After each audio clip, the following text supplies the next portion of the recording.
The man had only been gaming when he told his girlfriend to get on her knees. He simply wanted to experience that bizarre clash of burning heat and freezing cold, but then her mouth stretched wide to her ears. A horrifying scream blasted through the headset, reaching the man as he kept pushing the tower. Instead of panicking, he calmly destroyed the enemy crystal. Then, relying purely on memory, he opened the door being pounded on by his beautiful neighbor. He told her she could come inside and hide, but only if she closed her eyes first. The woman agreed, implying that as long as she could get in, he could do whatever he wanted. It sounded more like a sinister deal than a plea for help. The next instant, the man raised a kitchen knife and sliced off her head without hesitation. A system notification appeared. Potential zombie eliminated. Points acquired. The man's name was Lin Fan, an ordinary interior designer who lived alone. An hour earlier, he had kindly helped a terrified neighbor, but she suddenly mutated and bit him to death. The moment he died, he somehow connected to a zombie apocalypse survival system. That connection rewound time, sending him back 1 hour before his death. He spent his newly earned points on strength and felt his power increase within seconds. Meanwhile, the beautiful neighbor's headless corpse attracted another zombie. When Lin Fan opened the door, the zombie finally noticed him. Its twisted, rotten head turned toward him, eyes locking onto him. A few seconds later, the creature let out a guttural roar and charged at the fresh flesh. Lin Fan struck again, and with one clean slash, the zombie's head hit the floor. The system displayed another message. Zombie killed. Points earned. Looking at the neighbor's partially intact body,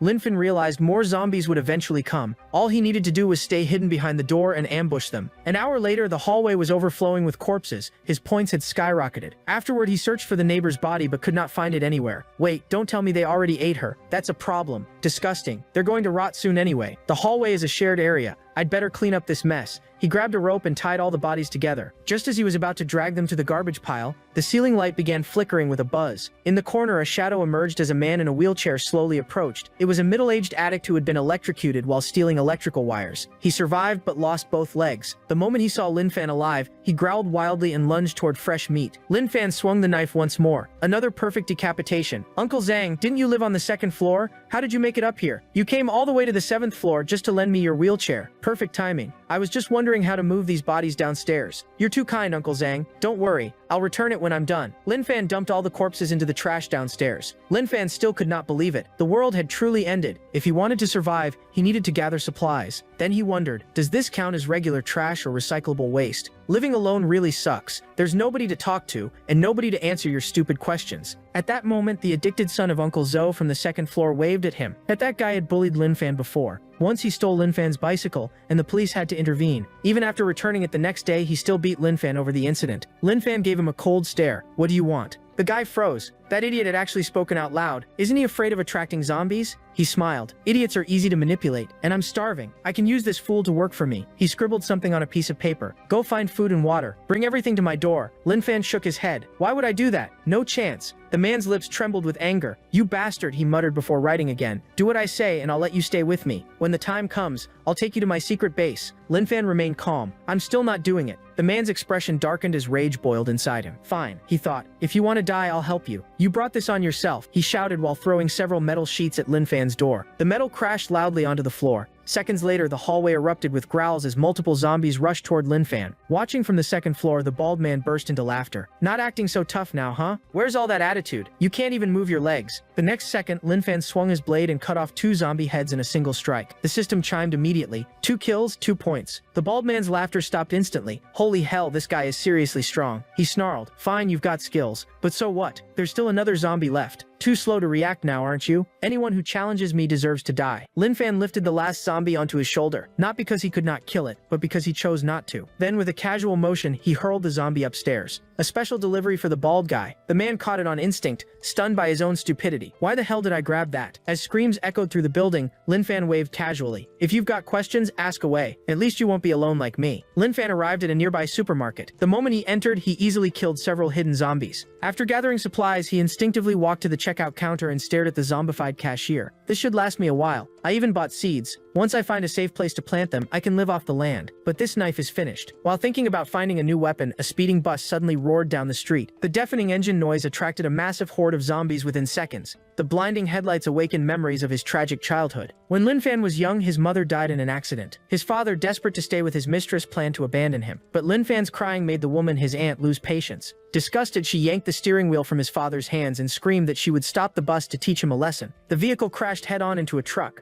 Lin Fan was still trapped in that dark memory when the bus driver's rough voice snapped him back to reality. Hey kid, want a ride? Too bad. I'm not taking you. Stay there and let the zombies rip you apart. A shy boy beside him quietly objected. We can't leave him behind. The zombies we attracted could kill him. The teacher said we should help people. Before he could finish, the driver dragged a finger across his neck, mimicking a slash, then spat on the ground. Teacher, to hell with your teacher. This is the apocalypse. I'll do whatever I want. You little glasses-wearing nerds think you can lecture me? He mocked. I've always hated smart kids. You're nothing but the teacher's pets. Without her protecting you, you're just prey. Since you care so much about others, I'll be generous. I'll send you down there so you can keep him company. The driver shoved the boy off the bus and sped away. Even as he drove off, he nervously checked the rearview mirror. That idiot is carrying a kitchen knife. Don't tell me he actually plans to fight the horde alone. Lin Fan finally snapped out of his thoughts and muttered softly, I'm not going to die. Mom and I made a promise. I'll become the brave, kind, and exceptional man she always believed I could be. With that, he hurled the kitchen knife straight into the bus tire. Powered by his immense strength, the blade pierced deeply through the rubber. The bus lost control, slammed into a street sign, and flipped over. The arrogant driver now screamed like a terrified animal. I'm sorry, I was wrong. Please save me. Lin Fan stared at him coldly. You're not sorry for what you did. You're only scared because you finally realized you're about to die. A faint smile crossed his face. Oh really? Your friends are here. I'll let you chat with them. The man froze. What are you talking about? I don't have friends. Wait, come back. Save me. Then the boy whose throat he had slit appeared in front of the overturned bus alongside the zombie horde chasing him, and they tore the driver apart without mercy. By now, Lin Fan's strength stat had reached an astonishing 35 points. As he passed a nearby apartment complex, a woman's voice called out from above, a single mother standing beside her daughter. Hey young man, how did you get through all those zombies at the intersection? Never mind that. What matters now is, Lin Fan had no intention of stopping, but when he saw the starving little girl beside her, he could not ignore them. He approached the door and found the woman kneeling. Sir, I know this is too much to ask, but please share a little food with us. I have nothing left. My husband died. I don't have any other option. I don't need much. Just enough for my daughter. Lin Fan handed her 2 pumpkins and a squash. Here, take these. The woman looked stunned. Does money even matter anymore? Even so, she accepted the food. Then Lin Fan noticed a replica weapon hanging on the wall. The woman removed the sword. My husband loved games. He bought this as a prop. If you want it, take it. It's dangerous outside. You can use it to protect yourself. Lin Fan said he felt guilty accepting it, yet he could not take his eyes off the weapon. Take it, she insisted. My daughter and I don't need it. You need it more. Lin Fan politely said goodbye. Don't worry, I won't take it for free. Call me if you ever need anything. The little girl thought he was strange, but her mother whispered softly, maybe we're the broken ones. Lin Fan excitedly inspected the replica weapon. I've seen this online before. I always wanted one. This will be perfect for cutting down zombies. At that moment, a woman suddenly fell from above and crashed at his feet. Her body was covered in bruises, dark blue and purple marks spreading across patches of uninjured skin. On the 5th floor, a fat man watched with annoyance, his face scratched up. What a waste. When am I going to find another toy like that? From below, Lin Fan realized the woman had suffered horrific abuse. The desperation, anger, and helplessness in her eyes were the same emotions his mother carried when she left his father. He decided to seek justice for her and confronted the fat man. Why did you do that? The man froze. He had not expected to see anyone walking outside. Then he cursed angrily. Who the hell are you? You don't live here, do you? This building is my territory. I can do whatever I want with the women here. What are you going to do about it? Lin Fan knew he had to act. After all, the mother and daughter who gave him the weapon also lived there. He picked up the body, counted the floors, and confirmed the fat man was on the 5th floor. The fat man assumed Lin Fan had come to loot. What is it? Came to grab the corpse and have some fun? Too bad dead bodies don't move. Even inflatable dolls are better. He mocked him while lifting his chin arrogantly. Get lost before I lose my patience. I'll show you what real pain feels like. Still muttering insults, he threw himself onto the couch and opened a beer. Maybe I should look for some new toys in this building. In the apocalypse, I can do whatever I want. Being king feels amazing. Then someone knocked on the door. The fat man jumped up, grabbed a wooden bat,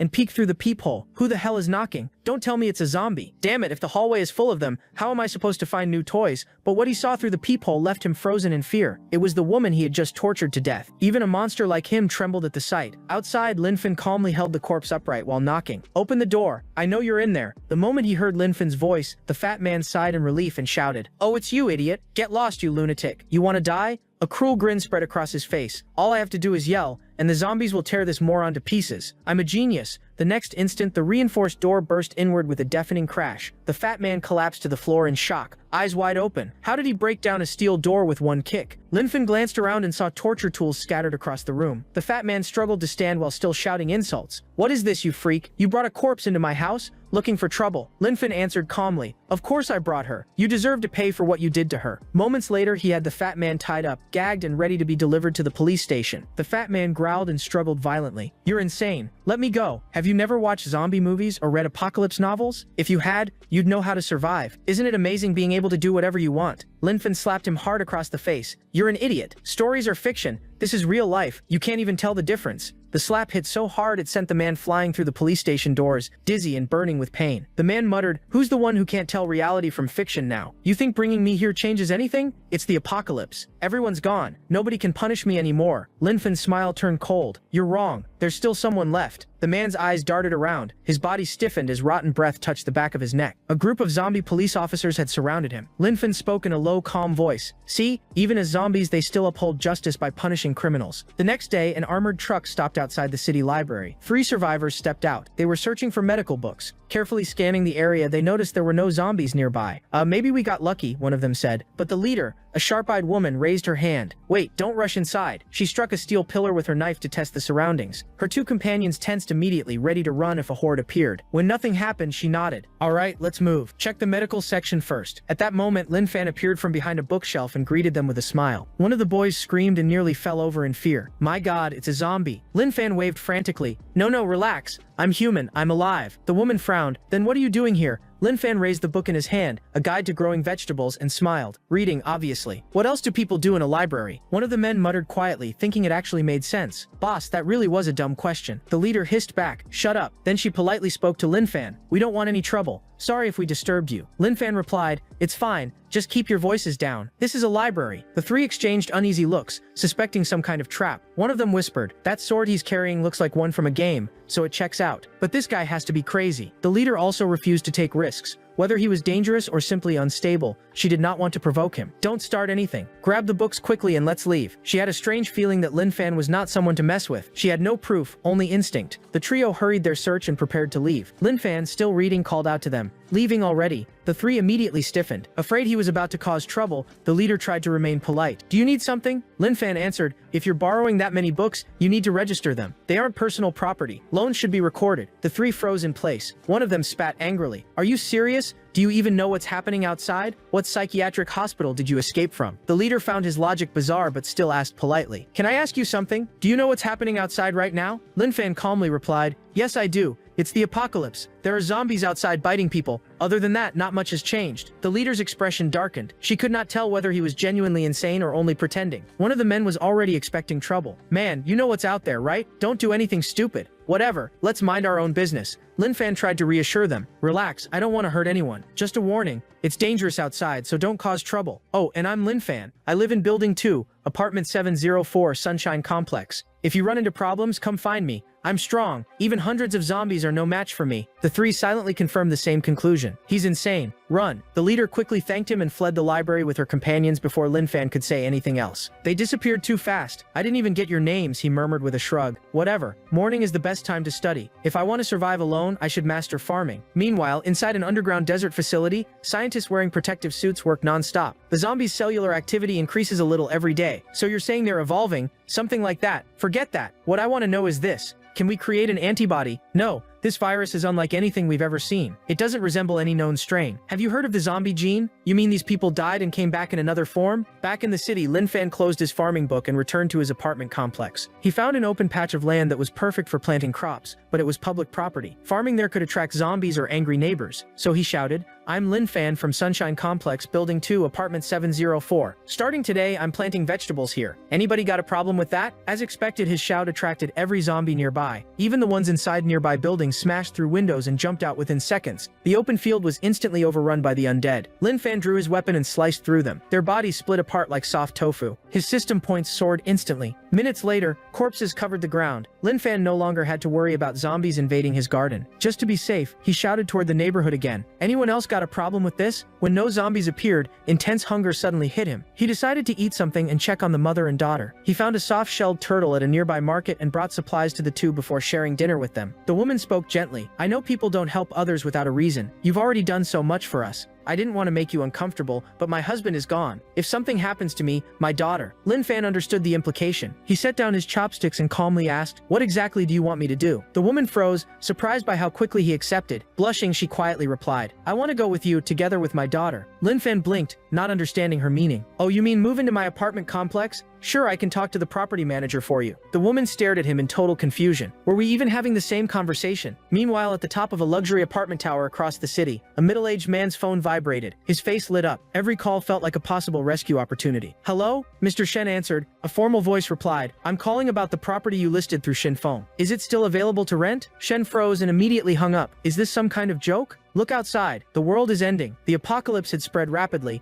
and only the strict security of their residential complex had kept them alive for a few days. They kept expecting rescue helicopters to appear in the sky, but none ever came. Just as Shen sank deeper into despair, the phone rang again. He shouted before the caller could even speak. Are you crazy? Lin Fan sounded honestly confused. Why are you yelling? I just want to rent your apartment. Shen hung up again, furious. Lin Fan sighed. What is wrong with this guy? Fine, I'll call again. Veins bulged on Shen's forehead. You idiot. What do you actually want? Lin Fan stayed calm. Mr. Shen, I only want to rent your apartment. There's no need to get so worked up. Shen's patience finally snapped. Fine. You want it? Then it's yours. I'm on the rooftop of Tower 3. Come rent it in person. If you've got the guts, come find me. After securing the agreement, Lin Fan quickly said goodbye to the mother and daughter. Wait here. I'm going to sign the contract for you right now. The woman tried to stop him, but he had already shut the door and left. Elsewhere, a young man approached Shen. Boss, what happened? He whispered. Shen shrugged. Nothing. Just some idiot. The young man pulled Shen aside. Forget about him. Come with me. We need to discuss something serious. He murmured quietly. I did the math. Our supplies will only last about 2 weeks. Shen frowned. So what are you suggesting? The young man smiled coldly. There are 15 of us total. Those 4 old people are dead weight. We need to deal with them. Shen hesitated. Doing something like that openly could upset the others. Those elderly people shared food with us these past few days. The young man grinned. Leave it to me. After we get rid of the old people, we'll eliminate the extra men too. As for the women, the unattractive ones go too, while the pretty ones stay. At least we'll have something to entertain ourselves with. After all, nobody knew when the apocalypse would end. With the apartment secured, Lin Fan rode his bike toward the tower. Along the way, he casually killed several zombies wandering the streets. Survivors peeked at him through windows and alleyways. Some begged for help, while others mocked him, convinced he would not survive long. Sooner or later, they believed the zombies would devour him. After traveling for quite a while, Lin Fan looked back and noticed the horde following him had disappeared. He stopped at the apartment complex gate and studied the place. It was far more luxurious than his old neighborhood. On the rooftop, a group had gathered together, planning something inhuman, stealing the elderly residents' supplies and throwing them off the building. The younger people whispered among themselves, but the elderly were not blind. Wang Zinu, a retired soldier who had survived many battles, tried to comfort the wife of a retired military doctor standing beside him. Gowan sighed heavily. Supplies are running low. Maybe these young people see us as a burden. Still, the future belongs to them. The country and society will need them to rebuild. Nearby, retired military engineer Zhou Yudin chuckled softly. Have you really accepted this so calmly? Wang, have you really accepted this so calmly? Wang asked whether he felt the same way. Zhou Aljin nodded. We spent our entire lives fighting. There's not much left for us now. We can't completely blame the younger generation. Survival comes first. Hop Yuan Yang's wife rolled her eyes. We suffered for decades already. A little more suffering won't change anything. Meanwhile, Shen and Zhou had already gathered most of the younger residents and were now approaching the 4 elderly people. Zhou secretly had an even darker plan. Kill the elderly first, then the extra men, and finally Shen himself. That way, all the women and supplies would belong to him alone. But Wang Zongju stepped forward and addressed the group. We know what you're thinking, so don't worry. We won't take your supplies, and you don't need to throw us off the building. Some stains never disappear. They'll haunt you forever. We old folks will go downstairs ourselves and face whatever happens. Even so, the younger group refused to back down. No way. We can't let you stay alive. If you open the security door downstairs, you could attract an entire horde. We have to throw you off from here. In the middle of the tense standoff, knocking echoed from the rooftop entrance. A voice called from outside. Mr. Shen, are you there? It's me, the one who called. Can I rent your apartment? Shen screamed as if he had seen a ghost. It's the apocalypse. Who's renting apartments right now? Who are you? Before he could finish, the thick metal gate blasted open with a thunderous crash. Lin Fan's strength had already reached 40 points. He accidentally used too much force and broke the gate down. Shu leaned toward Shen and whispered a plan. Tell him the apartment is already rented. We'll watch him go downstairs. Then we push the old people off. The noise will attract zombies. He'll run and we'll be safer. Shen grinned. Good idea. This kid is smart and ruthless. He waved dismissively. Fine, the place is yours. Go ahead. Lin Fan had not expected it to be that easy. He pulled out a thick stack of cash from his pocket. Shen blinked in shock. This guy's an idiot. Shen growled. All right, stay as long as you want. Now leave. As Lin Fan turned to go, he noticed the elderly group preparing to leave the rooftop. Excuse me, he called out. Are you Zhou Aljin? Zhou Aljin looked surprised. You know me, young man? Lin Fan nodded excitedly and shook his hand. I saw you on television when 4 countries blocked our weapons technology. Your team broke through the blockade. You're a national hero. Zhou Aljin laughed softly. That was a long time ago. You're exaggerating. Lin Fan turned toward the others. are you really going downstairs? It's dangerous out there. Zualjin shook his head. We can't stay. Supplies are limited. The younger generation needs them. We've lived long enough already. There's no point wasting what little remains on us. Lin Fan's expression darkened, his mind filled with images of elderly people being abandoned, mistreated, and left to die. Even Shen shivered when he saw Lin Fan's face. This guy is dangerous. Lin Fan slowly exhaled. Please come with me. My place is safe. I can protect all of you. The elderly group gently refused. Thank you, son. But no, you've already done enough just by caring. Lin Fan insisted. I'm seriously strong. Come with me. I'll even help you rent apartments in my complex. The elderly exchanged awkward glances. Zoeljin hid his discomfort with a laugh. This young man really is unique. Lin Fan grabbed Zoeljin's hand and said, don't hesitate. Trust me. Come with me. Shen moved to stop the elderly group, but Shu held him back. Xiao whispered, Boss, let them go. Once they're downstairs, they'll attract the zombies. He and the old people will get torn apart together. Those elderly men had once been willing to die for their country. Now in old age, they were being forced out of the safe zone by the younger generation. The younger survivors gathered up the elderly people's supplies while continuing to throw flower pots downstairs to make noise. Their plan was to attract nearby zombies and let them devour the elderly group. The older generation never expected such cruelty from their successors. Men who once protected their comrades on the battlefield had never imagined facing betrayal like this. Only the retired military engineer Zhu Aljin sensed something strange. He frowned. Have you noticed how many zombie corpses are lying on the ground? Could someone have discovered a way to kill them? Hank shrugged. There's no way something like that could be developed so quickly. When he finished speaking, everyone turned toward Lin Fan. Lin Fan shifted awkwardly. I didn't really have a choice. I had to kill them to safely reach the rooftop. The elderly group stopped looking at the bodies. They were stunned that he had killed so many zombies by himself. Meanwhile, the rooftop survivors had already thrown down every plant pot they could find, yet no zombies appeared. Shen frowned and shoved a man aside. Move, let me see what's going on. One glance downstairs covered his back in cold sweat. What the hell? Why are zombie corpses everywhere? Then a sudden scream rang out. The man leaning over the edge had been pushed by Shu. The other survivors froze in horror at what they had just witnessed. But Shu Chao simply adjusted his tie and calmly said, What's wrong? If noise won't attract them, we'll use blood. The smell carries farther. Shen burst into laughter and clapped loudly. Brilliant, Xiao, he shouted as the others quickly copied him, grinning cruelly. The man smashed into the ground below. His body burst apart. Blood sprayed everywhere, staining the street red. Distant zombies caught the scent of fresh blood and rushed toward the area like wild beasts. On the rooftop, Shen laughed loudly. Nice one, Xiao. I can't wait to see those idiots run now. I'm looking forward to hearing them scream. Zualjin's wife, a former teacher, panicked. What are we supposed to do? She cried. Lin Fan suddenly asked, Do you have a car? Wang blinked. A car? Yes, we do. It's in the garage. Why? Lin Fan smiled over his shoulder. Perfect. My bicycle can't carry this many people. Drive to the place I mentioned. Then he added, I've got something to take care of first. With that, he sprinted toward the gate. Wang and Zualjin shouted after him. You're still young. Leave while you still can. We'll hold them off. If someone has to die, let it be us old people. Their wives pulled them back immediately. Enough with the hero speeches. That boy isn't ordinary. The best thing we can do is stay out of his way. Meanwhile, Lin Fan reached the apartment complex gate. He muttered quietly, I warned them. Zombies that never exercise have terrible stamina. It took them forever to make it up here. Shen frowned. Strange. The whole horde still hasn't broken in. Why is he heading over there? Xiao Chao smirked crookedly. He probably panicked. What else could it be? Moments later, Shen started laughing again. Damn, you were right. That idiot actually opened the gate. Huh? Wait, why is he running again? Xiao shrugged. Instinct. Even an idiot feels fear. Shen nodded approvingly. You've got brains, Xiao. But Shen's smile suddenly disappeared. Hold on. Something's wrong. He's running toward us. Both men turned pale. Damn it. He's leading the zombies straight here. Below them, the undead surged forward like a black tide, chasing Lin Fan into the residential tower. Moments later, Lin Fan reappeared on the rooftop. The crowd shouted, What the hell are you doing? Lin Fan crouched calmly behind a door panel. Still completely relaxed, he replied, Weren't you the ones who wanted zombies up here? I'm just helping out. You're welcome. Seconds later, dozens of zombies flooded onto the rooftop. Their eyes locked onto fresh prey. All color drained from Shen's face. You bastard. You damned bastard, he screamed. After the four elderly people moved into Lin Fan's apartment complex, everyone quickly grew close. They often shared simple meals together, and Lime Me with her daughter brought warmth back to the once silent residential area.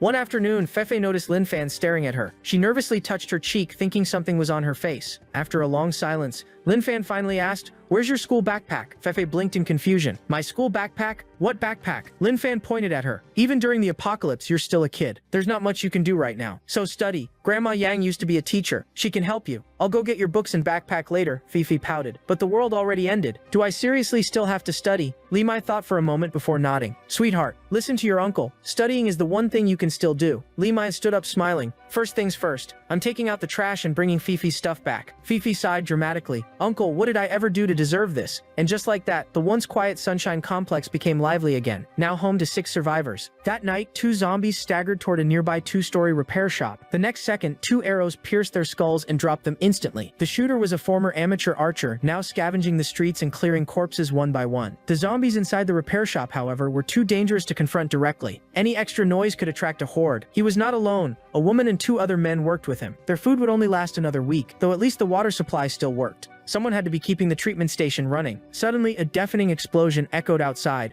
making the archer go pale. Flames burst from a nearby building, instantly drawing every zombie in the area. The short-haired woman rushed to the window angrily. Who the hell made noise out there? A woman was running desperately through the street, screaming in terror as the horde closed in. Then a gigantic hand slammed down and crushed her into a pool of blood. A colossal mutant zombie nearly 13 feet tall stood there, its body wrapped in dark mist, monstrous and overwhelming. The short-haired woman's lips trembled. A mutant zombie. They can evolve. At that moment, the sound of trash can wheels scraping across the pavement came from a nearby alley. She froze, thinking another giant creature was approaching. But instead, Lin Fan calmly appeared, pushing a dumpster and knocking aside both the horde and the mutant as if they weighed nothing. His strength stat had already reached its limit. His stamina and speed had surpassed normal human levels. As he passed through the alley, he did not even bother glancing at the fallen giant. The short-haired woman crouched on the second floor of the repair shop, recognized him and whispered, "It's him? It's really him?" The others felt as though they had narrowly escaped death. "I'm hallucinating. Someone's pushing a dumpster. Boss, he attracted the zombies. Maybe we'll survive after all." The scene shifted back to the supermarket beneath Limbo's old apartment building. Lin Fan parked the dumpster at the apartment complex gate and went upstairs to collect Fifi's backpack and books. The thugs hiding on the supermarket's second floor shouted, "Hey,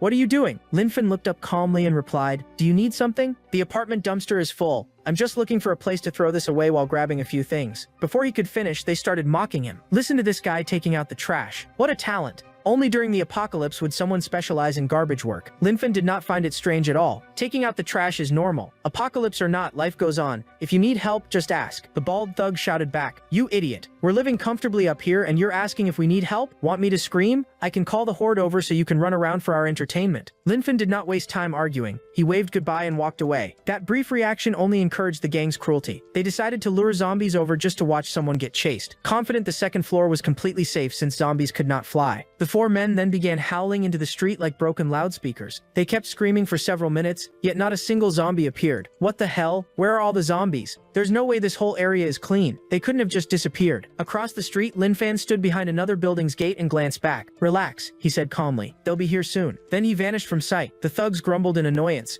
What a buzzkill. Even the zombies don't want to kill that idiot. Suddenly, the ground began shaking. Small rocks bounced violently as heavy footsteps thundered closer. "Oh no, something's coming. What the hell is that sound?" Before they could finish speaking, a gigantic grotesque face filled the second floor window. In the next instant, the giant zombie crushed and tore apart 3 of the thugs. Meanwhile, Lin Fan had already reached the bookstore on the first floor of the opposite building. As he climbed the stairs, he heard the weak cries of a baby. Following the sound, he arrived at the landing around the corner. A woman hung there lifeless. Her baby was still alive, but the mother had chosen to end her own life. She had given up her final chance to survive for the child's sake. The baby kept crying weakly, the sound fading little by little. Lin Fan gently lifted the infant from the dead woman's arms, his hands awkwardly trying to soothe the exhausted cries. Then he noticed something hidden inside the blanket, a small diary. Inside was written, "No rescue, no food. I'm getting weaker. I know I won't last much longer. I saw the dead turn into zombies. I don't want to hurt my baby. While I can still think clearly, I have to do what's necessary. I'm afraid I might bite her, so I broke my own teeth and taped my mouth shut. That way, even if I become a zombie, I can't hurt her. My baby's name is Mink. If someone finds this, please let her live. And if you can't, please don't leave her outside. I don't want her to be eaten." Lin Fan sighed softly. "Rest in peace. I'll do everything I can to keep your daughter alive." But the moment he spoke, a basketball rolled strangely toward his feet. A second later, a zombie resembling Garfield lunged at him. It moved far faster than any zombie he had encountered before. Intrigued, Lin Fan drew his sword. How could a creature like this exist there while the baby was still alive? Then he realized the truth. The creature had been waiting, using the baby as bait to lure in compassionate people. With that thought, Lin Fan swung his blade and split the evolved speed-type zombie in half. The system chimed. 3 additional attribute points gained. This one was different. It clearly possessed some level of intelligence. From the creature's remains, a faintly glowing red crystal popped out. Lin Fan blinked and muttered to himself. Must have been a bookworm zombie.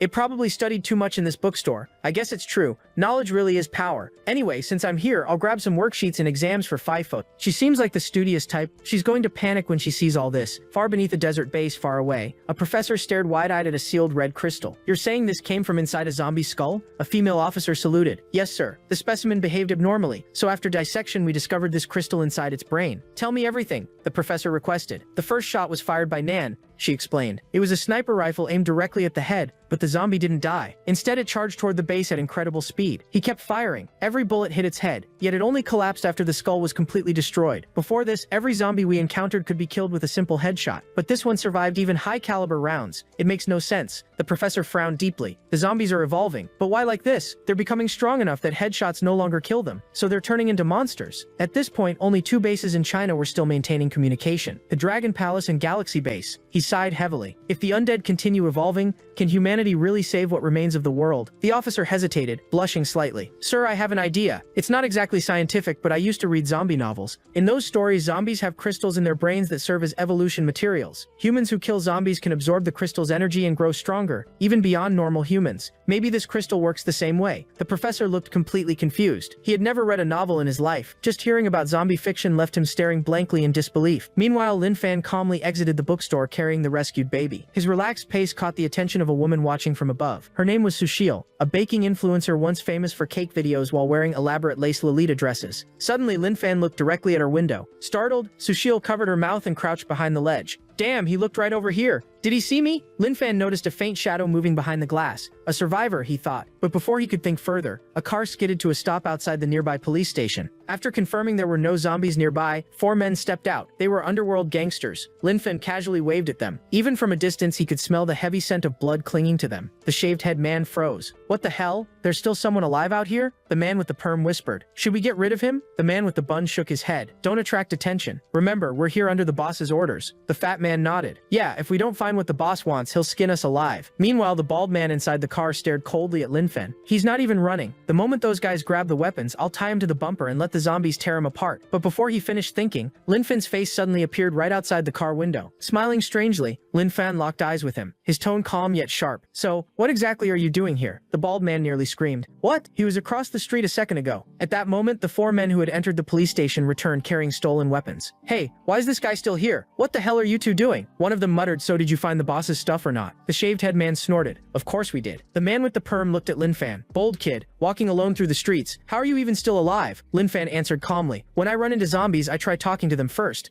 If that doesn't work, I defend myself. One swing and they disappear. The man with the perm blinked. Is he serious? What is this guy even talking about? The shaved-head man grew irritated. He pulled out a pistol and aimed it at Lin Fan. Do you know how valuable this is? Lin Fan did not move. So the 4 of you broke into the police station to steal weapons? The shaved-head man mocked him. Are you insane? It's the apocalypse. Of course we stole them. We've done things you couldn't even imagine. He never finished the sentence. A flash passed by, and his head separated from his body. In the same instant, Lin Fan offered a dry apology. Sorry, I'm used to cutting down zombies in self-defense. For a second, I forgot you were human. Everyone stood frozen in shock. The man with the bun reached for his gun, but before he could fire, Lin Fan split him in half with a single strike. The last 2 men froze in terror. He moved too fast to follow. Is he even human? Inside the car, the bald man shouted, Idiots! You're making too much noise. The zombies are coming. Get in now! And indeed, guttural roars echoed from every corner nearby. A wave of undead rushed toward the car like rabid animals. The bald man slammed the accelerator and sped away without looking back. You're dead, idiots. The boss will make sure of it. The 2 abandoned men screamed after him. You coward, we're still here. Come back here. Lin Fan sheathed his blade with a sigh.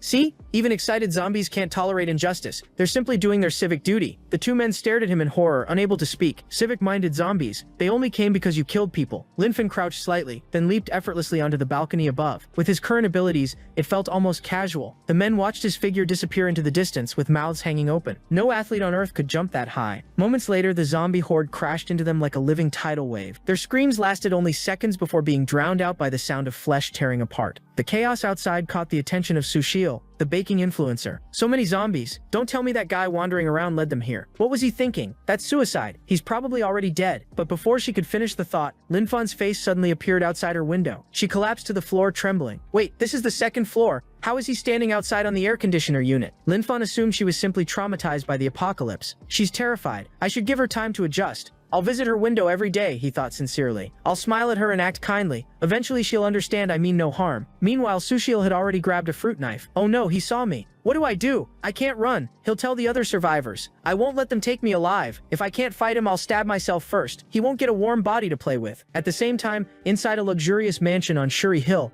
the bald gangster burst through the door. Panic covered his face. Boss, we've got a problem. A scar-faced man puffed on a cigar and frowned. Problem, 5 of you left. and only you came back." The bald man exaggerated his story. "Boss, when we got to the police station, another group was hiding in the shadows. The second we found the weapons, they lured zombies straight at us." The bald man stammered nervously. "I told the guys to get in the car, but there were too many zombies. The street was blocked. I had no choice except to drive away." Inside, he was panicking. "I can't let the boss know it was only one man. I abandoned them and ran." The moment I saw that horde, he nervously glanced at the boss. "Why isn't he saying anything? Damn it, he's going to hit me. This man can crush bricks with his bare hands. Hell, he once shattered a rock with a slap." Wang Dafu finally looked up and pressed the lit cigar against the bald man's forehead. "Why didn't you die out there?" The bald man trembled, biting his tongue to stop himself from screaming. He knew that if he made a sound, the boss's temper would destroy him. When the cigar finally went out, he forced a miserable smile. "Boss, I just wanted to keep driving for you. That's all." Wang Dafu snorted irritably, though not enough to kill him. He tossed the cigar aside. "Get lost." Leaning back, Wang Dafu's eyes turned cold. He had planned to seize the entire villa complex as his personal base, expanding little by little, but now it seemed another group in Huangshu had the same ambition and enough nerve to raid a police station for weapons. "Looks like I'll have to strike first," he muttered. The next morning, sunlight spread across Sunshine Community. Old Mrs. Shugfen knelt in the garden planting the seeds Lin Fan had brought back. Meanwhile, Mr. Zhuanju and Mr. Wanzungu reinforced the gates and exits with wooden boards to keep zombies out. Nearby, Grandma Liang patiently tutored little Fifi in math, physics, and chemistry like a private teacher. Fifi had just finished her homework when even more textbooks appeared on the table. Lian's fan smiled proudly. "I knew it. You're a hardworking kid. I picked these up for you last night." But Fifi's eyes immediately filled with tears. Before she could speak, the baby in Lian's fan's arms suddenly began crying loudly. Lian's fan became alarmed. "Where did you find this child?" Lian's fan hesitated. "Grandma Sue used to be an army doctor. We should let her examine the baby." Hearing the crying, Grandma Sue hurried in from the yard. "Quick, bring her here." After checking the infant, she sighed in relief. "Good thing you found her in time. A few more minutes and she wouldn't have survived, but she's still not out of danger. Her body is weak, the rash is infected,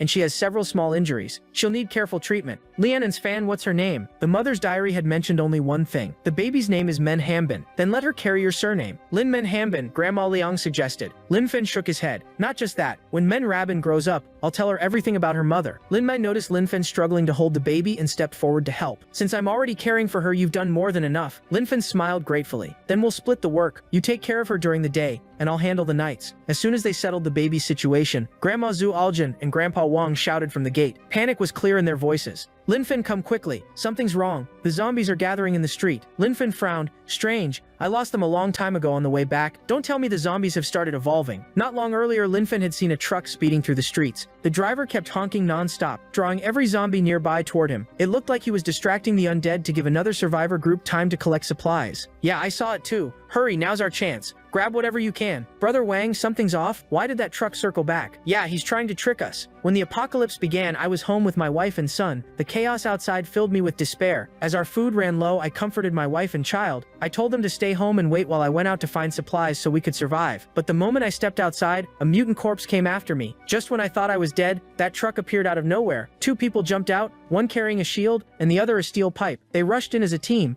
In only a few seconds, they killed the monster. I wanted to follow them, but they showed no interest in me. But when I explained that my wife and child were still trapped at home and begged for food, they actually agreed to help. They told me to bring my family and come with them to a shelter. At that moment, I thought I'd finally found good people, but the real nightmare was only beginning. The moment they saw my family, they snapped, pinned me to the ground, and butchered my wife in front of me. She couldn't endure their abuse anymore and tried to resist, so they threw her out of the third-floor window of that unfinished hotel. I wanted to fight back, but they grabbed my 8-year-old daughter. "Try anything and she's next." So I froze. I couldn't do anything. "I'm not letting those monsters leave here alive. I'm going over there to check." "Wait, Lin Fang, don't go. Are you some kind of zombie yourself? Why can't you stay away from Sunshine District? Don't bring trouble here. We have elderly people and children inside. It seems impossible to reason with the dead." "Wang, do you really think what Lin Fan can do is humanly possible?" "I honestly suspect Lin Fan might be some kind of super soldier. His strength goes beyond imagination. Maybe when civilization rises again someday, it'll begin right here in Huang City, and Lin Fan may become one of the people who helps rebuild it." "Grandma's show, how is he?" "He's fine, just a few scratches. The airbag protected him. That blood only came from his nose. It's nothing serious." "That's a relief. Still, the streets outside are filthy. We'll need to clean them properly." This whole mess started because of him. Besides him, who else could clean up this disaster? "What's going on? Something feels wrong." But I still can't find any reason to disagree with Lin Fan. "Is this heaven?" "No, this is Sunshine District, our home. Now that you're awake, once you can move, go clean the infected corpses outside before the smell becomes unbearable. My name is Shen. I used to work as a network repair technician. Thank you very much for saving me. But now I need to save my daughter. She's still in that man's hands. So you caused all this trouble and now want to run away. You're cleaning up this mess first. Tell me the address and I'll rescue your daughter for you. Don't worry, my prices are very reasonable. Oh, the delivery guy. My dad really sent you to pick me up? Of course. Your father already paid me in advance for the job. It's him again. That man showed up once more. There's a little girl with him. She looks around 8 or 9. What? Is that his daughter? Oh no, he's looking this way with that creepy smile. That monster couldn't catch me, so now he kidnapped a little girl. Just imagining what might happen to her makes me sick. This cursed apocalypse. Does it really give people permission to do whatever they want? That survivor in the cake shop reacted really strangely. Maybe the apocalypse drove her insane and she lost her mind. Forget it. Don't worry, Ting. People with mental problems like that are dangerous. They could hurt someone easily. What the heck? What is it, sis? Look at the intersection over there. Isn't that the lunatic we met before? How does he still have the nerve to walk around so confidently, especially with a little girl beside him? This is unbelievable. That doll is actually really cute. I'm going to buy one for Mang Ting Ting. Do you want one too? Yeah, I do. Hey, there are a lot of zombies chasing our car. If they spot him and that little girl, they're definitely dead. Hurry and honk the horn so the undead move away from them. You managed to do that? Darn it, sis. It looks like she already attracted all the zombies before we even got here. We're done for. At the desert base, a researcher spoke up. Professor, we finished analyzing the crystal taken from the zombie's brain. The material inside doesn't match anything we know. How stable is the energy? Very stable. The protective layer around the crystal has a strange structure. It resembles human skin, but it's far tougher. As a survivor base, we have top-grade equipment, but even with our best technology, we still can't determine the crystal's purpose. We already informed Dragon Palace Base and Galaxy Base about the crystal, right? Did they discover anything? Dragon Palace and Galaxy also hunted zombies, but they didn't find any crystals in ordinary ones. So they concluded that only special zombies carry crystals. That proves something else. The zombies truly are evolving. This is terrible news for the living. If we can't find a way to deal with them, humanity, I can't even imagine what will happen. At the top of a residential building in Wang City, a man shouted excitedly, I found it! I finally found it! Just like in the novels, zombies really do have crystals inside their heads. It wasn't easy. To get this crystal core, I even betrayed my companions. If I absorb this crystal, I might become stronger too. Then I'll keep killing zombies and growing more powerful. Eventually, I'll rule this apocalypse. When I stand above everyone else, what won't I be able to achieve? If heaven refused to let me rise as Janhu, then the apocalypse will become my endless night and the start of my ascent. Come on, Janhu, I'm ready. Let this power remake my body and grant me unmatched strength. I'll become the king of the apocalypse, a king who changes women every day of the year. A moment later, his expression twisted in shock. How is this possible? This crystal is useless. This isn't how it works in the novels. My stomach hurts so much. It's starting. It has to be working. It hurts too much. The pain is unbearable. I'm going to die from this, but if I endure it, the future will belong to me. No, this can't be happening. No, I'm not ready. Inside Sunshine Community, voices echoed in panic. Dad, brother, why are you covered in blood? Are you hurt? I'm fine. It's just zombie blood. Little Fan really is an incredible runner. Little Shen, hurry and give him the money. Thank you. What are you thanking me for? You paid, so I did the job. That's how work works. Even in the apocalypse, I can't just take money for nothing. The old man gave me those 100 yuan in advance. I thought everyone was joking with me, but I can't believe it. He actually accepted the payment. Wang Zhongju, don't you think this is strange? Strange? What's strange about it? People pay for goods. They also pay for services. Even during the apocalypse. That's how Sunshine Community operates. Don't overlook that. Think carefully. Transactions like these are signs of order, and order is where the future begins. Honestly, when everything first started, we thought exactly like you. We also believed Little Fan was strange, but now things are different. We realized his thinking operates on a much higher level. Those who understand will understand. Those who don't never will. I have no idea what you two old men are talking about, but it sounds important. It's coming from the clock tower. It's noon. Someone must have repaired the giant clock. The zombies will definitely gather there. That'll give survivors time to search for supplies. I wonder who did it. It must have been a good person. That's wonderful. It proves there's still a little hope left, even in this disaster. Boss, your plan is brilliant. From now on, noon will be the perfect time to scavenge. This method won't work forever. That's fine. Let's move quickly. We only have 2 minutes to gather supplies. Take everything you can. Boss, something's wrong. We're in trouble. Darn it, just as I thought. Some of these zombies have developed intelligence, almost like humanity and civilization. Do we really have no hope left? What's happening? It's not even noon yet. Why did it stop? Something went wrong. The little hope we just gained disappeared instantly. No, there's still hope. And this time, it's real hope. Little Fan, the apocalypse has arrived, and danger is everywhere. But hope always exists. It just needs someone to find it. Someone to guide it and make it shine a little brighter so others can see even a fragment of it. As the saying goes, with great power comes great responsibility. None of us can afford to think only about ourselves while ignoring everyone else. If we refuse our responsibilities, human society itself will eventually disappear. One person's strength alone is limited. No one can accomplish everything by themselves. That's why a leader must appear, someone who can unite everyone's determination and combine it into something stronger. Wang Zhongju, I seriously have no clue what you're talking about. How could I forget Little Fan's logic? Talking like this to him is pointless. I need to explain it in a way he understands. Little Fan, how about this? I know there's a real estate office nearby, and you like earning money, right? Why not take a part-time job? You could hand out flyers and ask survivors if they want to move into our community. If you bring people in, you'll not only help them but also earn a nice commission. A part-time job that pays money? Great, old Wang. I'll go do it right now. Old man, is it really okay to trick that kid like this? What kind of path are you leading him toward? In all my years in the military, I've never seen anyone as strong as Little Fan. He's so powerful that he barely seems human. Maybe Little Fan is humanity's final hope. It's freezing. Brother, get in the car. Don't you want to stay with us? Thanks, but there's no need. I'm working and I already have a place to live. Let's just leave him alone. The engine noise attracted a group of zombies. If we leave him there, it doesn't matter. It's the apocalypse. We can only help within our limits. He's the one who refused our help. Besides, after talking to him earlier,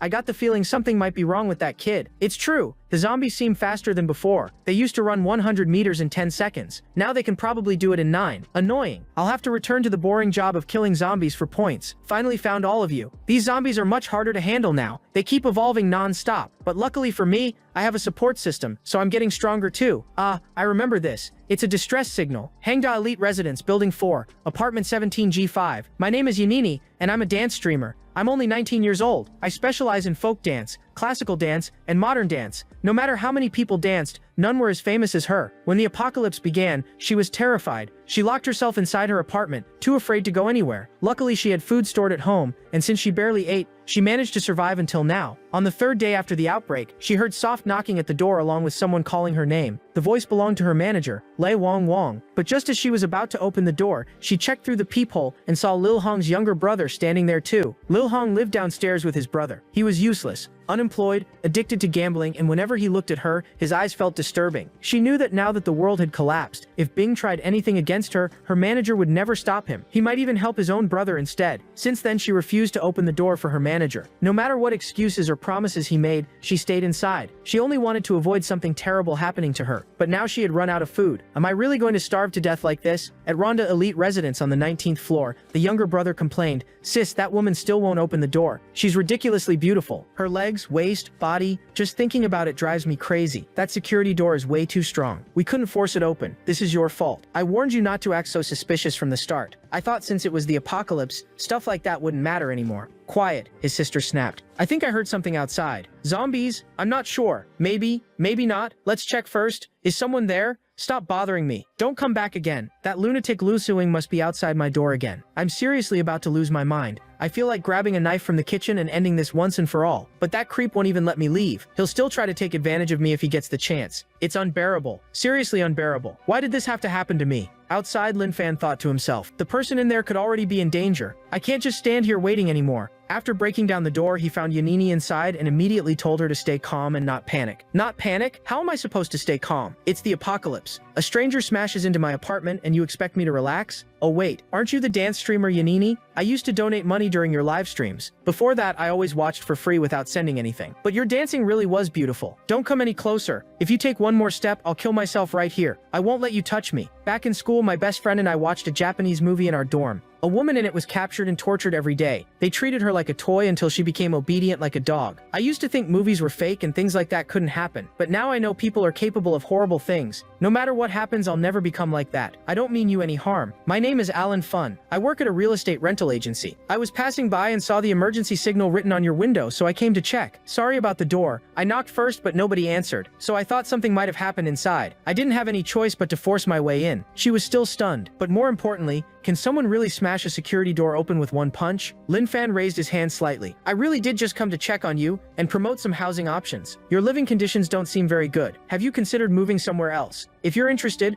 I recommend Sunshine Community. It's old, but under my management it's quiet, clean, and very safe. The residents come from all kinds of professions. Doctors, teachers, decorated veterans, retired military factory workers, elderly women, and even a network technician. There's a complete outdoor gym downstairs, and farmland we developed ourselves. And most importantly, it's affordable. After hearing all that, Yanini's fear slowly turned into disbelief. Lin Fan noticed her expression changing and assumed she was finally lowering her guard. He stepped closer. I know you're scared. A beautiful girl like like you must have gone through a lot during this disaster. There's still kindness left in the world. We should keep moving toward the light. Come on, put the knife down. Take a look at the flyer. Maybe it'll help you decide. Yanini stared at the brochure in her hand. The whole situation felt absurd. She couldn't help asking, who exactly are you? Lumfen smiled. Didn't I already say? My name is Lumfen, a real estate agent from Sinfeng Agency. I specialize in rental properties. If you're unhappy with your current place, you can move to Sunshine Community. Why don't we sit down so I can explain everything properly? Lumfen kept enthusiastically pitching the apartments. Look at this floor plan. Building 1, room 504. 2 bedrooms, 1 living room, around 60 square meters. The rent is about $1,500 a month. It has an elevator and easy access. But since you're a streamer and probably own lots of clothes, I'd recommend building 2 instead. Apartment 2 is larger and definitely fits you better. The previous tenant was also a young woman. Her lease ended only a few days ago. Yanini finally blurted out, are you seriously mentally ill or something? Linfen immediately looked offended. I'm kindly recommending apartments and you insult me? If you don't want a place, just say so. I'll leave. Seeing him get up to leave, Yanini quickly grabbed him and apologized. Wait, sorry, that's not what I meant. I apologize. Limfen sighed. You need the right mindset if you want to make money. Fine, I accept your apology. But Yanini still asked, are you always like this? I mean, kind of not normal? Seeing his expression darken, she hurried to explain herself. No,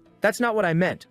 Before she could finish, Limfen interrupted her. Abnormal? Aren't all of you the strange ones? Everyone thinks the apocalypse means rules no longer matter. But that mindset is exactly what's destroying the world. In the apocalypse, zombies aren't the scariest thing. People are. I'm simply continuing to live by the old rules because I'm strong enough to do it. Yanini stared at him once again. He was strange, but what he said actually made sense. Was he pretending to be clueless to lower people's guard? Either way, this place would eventually be destroyed. Staying here meant dying. She needed to leave. Limfen smiled. So you want to rent a place? Yanini nodded quickly. Yes, I'll take the apartment you mentioned. Limfen continued. Then pack your belongings. Yanini blinked in confusion. Limfen explained. You're moving, right? Bring your important things. Bank cards, cash, whatever you have. The rent is $10,000 a month. Yanini stared at him in disbelief. Seriously? I just want to escape this place. What use is money now? I honestly can't tell if he's acting or if he's really like this, she thought. 10 minutes later, Lin Fawn looked at her in confusion. You're done packing already? That's all? Yanini nodded and warned him that dangerous survivors lived downstairs. She worried they might not make it out safely. Lin Fawn calmly led her down the stairs. Don't worry, I can handle myself. Yanini thought back to how he had punched through a reinforced door like it was paper. But when they reached the next floor,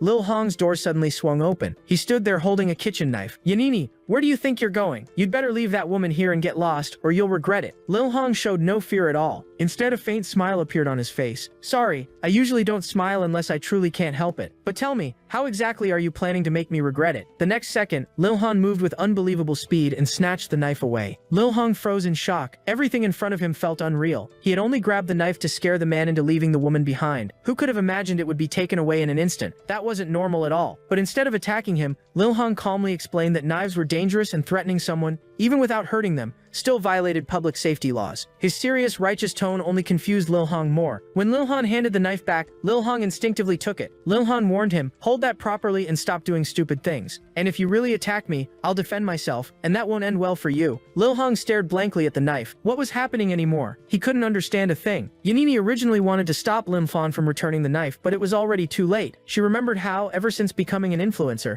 she had treated Lin Hong like family, giving him money and opportunities. Yet after the apocalypse, she had become nothing more than a target. While he helped his brother try to ruin her life, Lil Hong turned to her and said, let's go. But Lil Hong glared at Yanini with greedy eyes and shouted for them to stop. Lil Hong glanced sideways and asked coldly, something else? Lil Hong stepped forward holding the kitchen knife. He had wanted that girl for a long time and couldn't accept letting her leave. Gathering his courage, he shouted at Lim Fawn, you're taking her because you want her body, right? Lil Hong looked offended by the accusation. Watch your mouth, Lil Hong. Lil Hong then stared at Yanini with a disgusting grin. You should think carefully. If you stay here, it's only me. But if you go with him, who knows how many men you'll meet? Maybe a few, maybe dozens. Fat ones, ugly ones, short ones. They'll take turns until you'd rather die. Can you imagine it? This is the apocalypse. No laws, no morals. Nobody cares about you. Staying here is your best choice, because then you'd only have to deal with me. Those filthy words kept echoing through Yanini's mind. Lil Hong stopped dreaming. I'd rather die than stay here. After being rejected, Lil Hong's face twisted with madness. He blamed Lil Hong for everything, convinced Yanini would never have dared resist otherwise. He told himself the knife had only been taken because he let his guard down. No normal person could move that fast. The more he convinced himself, the crazier he looked. Then he swung the kitchen knife at Lil Han with all his strength. Yanini's face turned pale. She screamed for Lil Han to be careful. Lil Han's sister assumed Yanini was already terrified. Afterward, she only needed to help her brother restrain the man. But unexpectedly, Lil Han suddenly flew backward as though struck by something massive. He slammed into the wall hard enough to crack it like a spiderweb. Lil Han slowly lowered his right leg and calmly explained, "It was his fault. I only defended myself." Yanini stared at him in shock. This man was unbelievably strong. Lil Hong had been defeated in an instant. After that, Lil Hong no longer dared cause trouble and rushed to check whether his brother was still breathing. As they descended several more floors, Yanini noticed zombie corpses torn apart everywhere. "Did you kill all these?" Lil Hong explained that the zombies had attacked him when he arrived. He had no choice but to defend himself. Yanini became even more curious about his real profession. Lil Hong sighed helplessly. "Haven't I already told you? I'm a real estate agent from Xinfeng Agency." Of course, neither she nor Yanini believed him. The whole thing felt like some cliché action drama. An ordinary worker on the outside, a monster underneath. Once they reached the street, Yanini kept questioning him. "Do you always walk around outside like this?" Lil Han answered, "Yeah, the apocalypse makes everything inconvenient. I still need money to survive. Don't let the realtor thing fool you. I also work security. I help keep the neighborhood in order. And the old man pays me for it too." Yanini picked up another clue. "So you're security too? Do you also do deliveries or stuff like that?" Lil Han shook his head. "No, but sometimes I help survivors with odd jobs for extra income." Yanini became secretly excited. Realtor, security guard, handyman, the perfect hidden identity for some overpowered hero. I really found myself a powerful protector. Thinking about it, she accidentally laughed out loud. Lil Han looked at her strangely. What a shame. Such a nice girl, yet somehow completely foolish. It was the first time Lil Han had ever brought a beautiful influencer home. Naturally, Wang Zhongju misunderstood the situation and assumed Lil Han had brought a woman back for romance. He even kindly reminded him to enjoy life while he was still young. "Don't wait until you're old, or you'll regret it. We should all enjoy ourselves while we can." "Grandpa, I'm still in good shape, but you're practically falling apart already. Inappropriate maybe, but I still have my retirement card." Lil Han shivered at the bizarre conversation. "Grandpa, what kind of nonsense are you talking about?" At that moment, Lil Han arrived carrying dishes and called everyone to eat. Lil Han introduced Yanini. "This is my sister Lil Han. She's an incredible cook. And this is her daughter Feifei." Feifei looked at Yanini and said, "Uncle Lin will definitely like you." Yanini did not explain anything. She simply patted Feifei on the head and told her she was adorable. After that, Lin Fan introduced Chun and his daughter Ting Ting. Brother Chun is an elite network technician. The four elders were Zung Gang, Zoai Jin, and the grandmothers Shugi Fen and Lianin. All of them were remarkably capable people. Once the introductions ended, Lin Fan guided Yanini to the table. Yanini had not eaten homemade food this delicious in a very long time. "Miss Lin, your cooking is incredible." Limai laughed. "If you like it, eat more. Food is hard to come by these days, but compared to most people, this is already a luxury." Yanini could hardly believe such warmth and comfort still existed during the apocalypse. She felt she had truly made the right choice. Maybe fate had guided her to Lin Fan for a reason. Then Elder Angs asked her, "How did you manage your water supply where you lived?" "Don't misunderstand me. I'm a retired military officer. In harsh conditions, water is everything. I'm only curious." Yanini answered honestly. "Grandpa, the tap water is drinkable. I was afraid at first too. I thought zombies might have contaminated the treatment plant, but one day I got so thirsty I drank it anyway, and nothing happened." Everyone was both shocked and excited. "We never dared use tap water. We've always depended on Brother Lin to bring purified water. If the water station is still functioning and the contamination doesn't spread through water, that's amazing news for all survivors." But Elder Wang thought further ahead. "As far as I know, the station pulls water from the river. It has to go through several treatment processes. Otherwise, the water reaching homes would be filthy. But the tap water is completely clear now. I suspect there's still a survivor at the station maintaining the treatment system, which is why the water remains safe." Zoal Jin agreed. "If someone is really keeping the water clean, they shouldn't be left there alone to die. If their food runs out someday, they'll be finished." Lin Fan kept eating cheerfully. "I'll go check later. I know where the water station is." As a newcomer, Yanini still did not understand the situation fully. "But wouldn't that be dangerous for you?" Lin Fan continued eating as he answered, "There's no such thing as danger, and even if there is, I still need to go. I don't understand how that facility works, but water is too important for all of us. If someone is risking their life to maintain the supply during times like this, they shouldn't have to suffer forever. At the very least, they deserve a decent bowl of hot rice." After finishing his meal, Lin Fan stood up. "All right, I'm heading to the water station. If anyone wants me to bring something back, let me know. Same rules as always. The service fee is 100. The moment they heard that, everyone hurried over and surrounded him,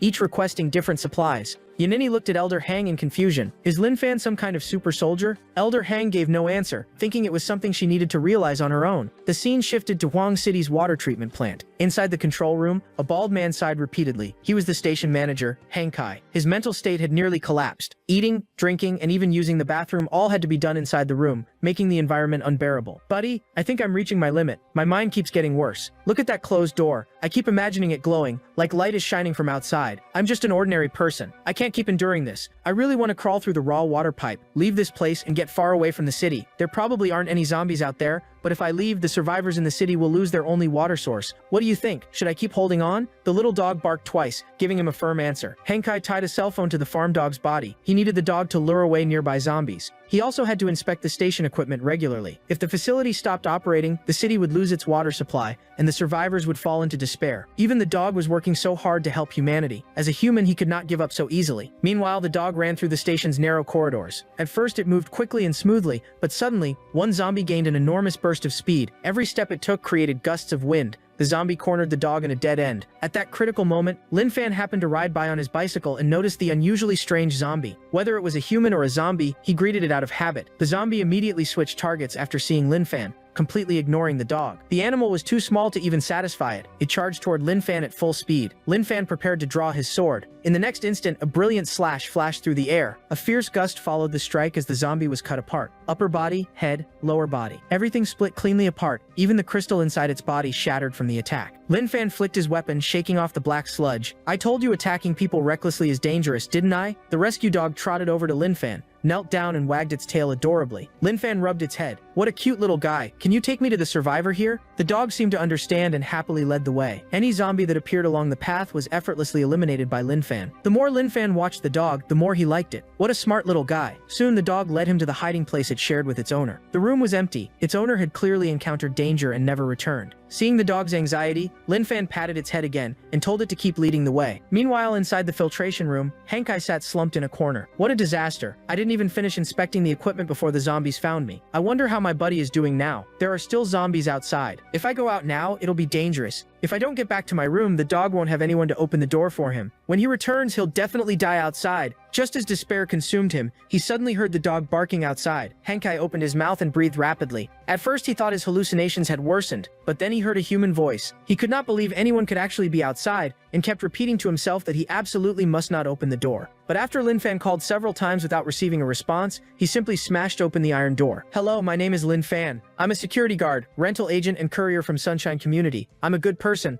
I'm not here with bad intentions. I'm just searching for survivors. The moment Henkai saw another human being, tears filled his eyes, yet he still believed it had to be a hallucination. How could anyone possibly come here? And even if someone did, how could they be a security guard? This had to be a hallucination. He thought the zombies had broken in while he was still trapped in his delusion. But Lin Fan placed a firm, real hand on his shoulder. Don't be afraid. I came to get you out of here. You're safe now. Those simple words struck Henkai harder than anything else. He collapsed into Lin Fan's arms, sobbing uncontrollably. Finally, someone finally came to save me. I thought everyone had forgotten me. Lin Fan smiled. People who carry firewood for others shouldn't be left to freeze. You're this city's hero. Sorry it took so long. After rescuing Henkai from the water plant, Lin Fan brought him back to the Sunshine Community and handed him a steaming bowl of white rice. Little Tinting stared at the way he devoured the food. Sister Feifei, has this uncle never eaten before? Feifei replied, Ting, I think this uncle must be the reincarnation of white rice. That's why he loves it so much. Lin Fan looked puzzled when Ting called Feifei sister. Ting, you're older than her. Why are you calling her sister? Feifei answered proudly, because she's completely under my control now. Calling me sister is the least she can do. Meanwhile, the dog crouched beside Henkai looked utterly confused. Why does my human look so hungry? We already ate this morning. It didn't take long for Henkai to finish the entire bowl. Sorry, I was starving. I ended up eating too much. Lamai shook her head with a smile. It's fine. Being able to eat well is a blessing. You arrived so suddenly that I didn't have time to cook anything else. Don't worry about it. Grandpa Wang patted Henkai on the shoulder. Young man, you did an incredible job keeping the water plant running. We had clean water because of you. Henkai felt embarrassed. You're giving me too much credit. I'm just an employee at the station. I was stuck there with nothing else to do, so I did what I could. Grandpa Wang replied. That basic job you mentioned was still your responsibility being fulfilled. Every survivor in Wang City is alive because water means survival. Without it, very few people would have made it. At that moment, Lin Fan walked over and asked, do you want to move into the Sunshine Community? I work part-time as a rental agent for Xinfeng Agency. If you want to stay here, I can help you find a place. The phrase find a place caught Henkai off guard, as if it carried some hidden meaning. Grandpa Wang quickly explained, what Little Fan means is that if you want to live here, he'll arrange a room for you. The rent isn't expensive, around 16 or 1700 a month. Even during the apocalypse, our community still follows the old rules. Henkai widened his eyes and nodded, half understanding and half confused. Lin Fan tried to clarify,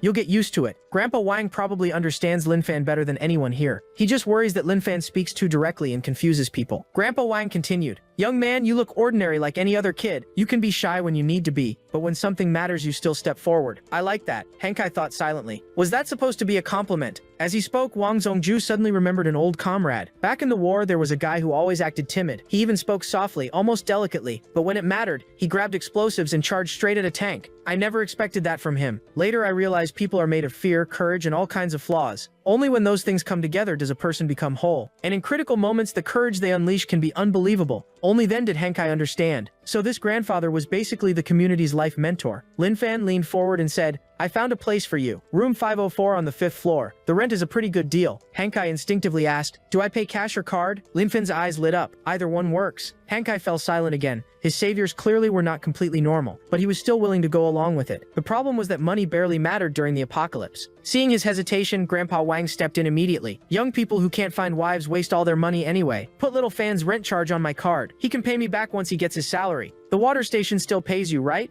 Hankai had no idea what Wang Zhongju was talking about. Salary during the apocalypse? Who still got paid? Then he remembered that after Lin Fan visited the station, many nearby zombies had already been cleared out. Brother Fan, do you have some way to deal with zombies? Lin Fan answered honestly, yeah, I'm strong. They already know that. All three of Lin Fan's physical attributes had already surpassed human limits. Hankai originally thought Lin Fan used some kind of advanced weapon. Only after Grandpa Wang and the elderly ladies reacted so casually did he finally understand the situation. Then he asked, Brother Fan, someone has to inspect the water station every day. Otherwise problems start happening. The water could turn cloudy or contaminated. I definitely can't manage everything alone. So if you're really that good at fighting zombies, could you come with me to the station every day at noon? Lin Fan thought it would be something difficult, but answered casually, no problem. If there's nothing else, I'm heading back to my room. You all keep talk. He stretched and walked away. Hankai quietly asked Grandpa Wang, can you tell me what kind of person Brother Fan really is? He seems like Superman. Grandpa Wang smiled. In every dangerous era, heroes appear. He's a hero, and so are you. As for what he truly is, that doesn't matter. Heroes aren't judged by where they came from. What matters is that the Sunshine community is our shelter and the beginning of our hope. Let's work together to make this place better and spread that hope further. That's not only our wish, it's little Fan's wish too. The scene shifted to the desert base. Several researchers were organizing data sent from the Dragon Palace base and Galaxy base. They had hunted a mutated zombie and extracted several crystals from its head, but none appeared to have any use. One soldier volunteered to swallow a crystal for testing, but the results were disastrous. The researcher played the recording. This is the internal reaction after swallowing a crystal. When the crystal merges with human tissue,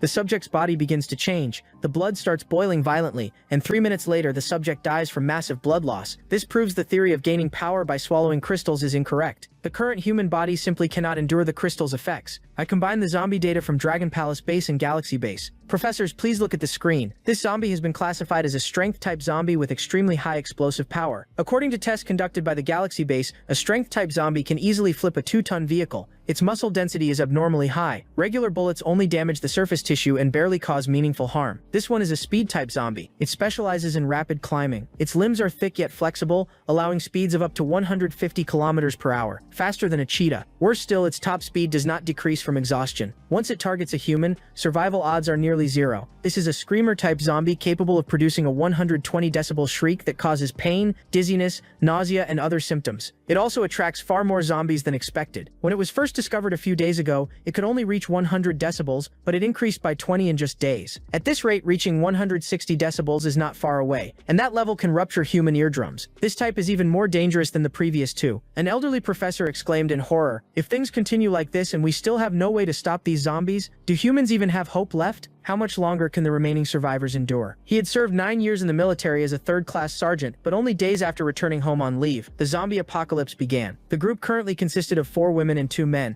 and one of the couples was expecting a child soon. The man asked Go-Hang about the conditions outside. Go-Hang lowered his head and explained that large numbers of zombies were wandering nearby, and the situation looked grim. How is my sister-in-law doing now? Is her stomach still hurting? The man answered that she felt much better, but it seemed the baby would arrive within days. I'm scared. Go-Hang immediately patted his shoulder to comfort him. Don't worry, I'm here. In truth, there was little else he could say during an apocalypse. Going to a hospital was impossible, but giving birth there was even more dangerous. If she screamed, the zombies would definitely hear her. He also feared severe bleeding during labor. Go-Hang wanted to go out and search for supplies. The man said, Brother Go-Hang, I'll come with you, but Go-Hang quickly refused. No need. Stay here and look after everyone. My physical condition is better than yours. If something happens, I can climb and escape. Afraid of becoming a burden, the man replied, Okay, brother Go Hang, then please be careful. Go Hang nodded. I will. If I run into zombies, I'll retreat immediately. But the man was not referring to zombies. Brother Go Hang, haven't you heard? Among the survivors around here, everyone is talking about that legend. The man who crosses the apocalypse carrying a single sword. They say a lone figure with a blade always wanders through zombie-filled streets. People call him the eternal shadow of Huang City, the immortal ghost of the apocalypse. Go Hang thought it sounded ridiculous. What kind of nonsense title was that? Meanwhile, inside the Sunshine community, the old man noticed Lin Fan passing by and asked why he was so busy that day. Lin Fan replied, I need to patrol the community, clean the stores, escort Hankai to the water station, and continue my part-time real estate work this afternoon. The old man nodded in approval. In the entire community, or maybe the entire apocalypse, no one was busier than Lin Fan. Perhaps he truly was humanity's last hope. At the same time, Grandma patiently taught the two children. Lin Bai carried the baby on her back and went to help Grandma Sui with the crops. Yanini had just found Lin Fan and greeted him. Brother Fan? Lin Fan replied, Miss Yan. Yanini told him not to be so formal. You can call me In or Yanini. That's what my friends call me. Lin Fan answered, Really? Alright, Miss Yan. Yanini then asked, Brother Fan, Grandpa Wang keeps saying the city will return to its former liveliness. Do you really believe that? Lin Fan answered with another question. Do you believe it? Yanini looked at him. If I hadn't met all of you, I wouldn't. But now I do. Lin Fan responded calmly. You already know the answer and already have faith. As long as you keep believing, you'll succeed. Yanini still did not fully understand. Brother Fan,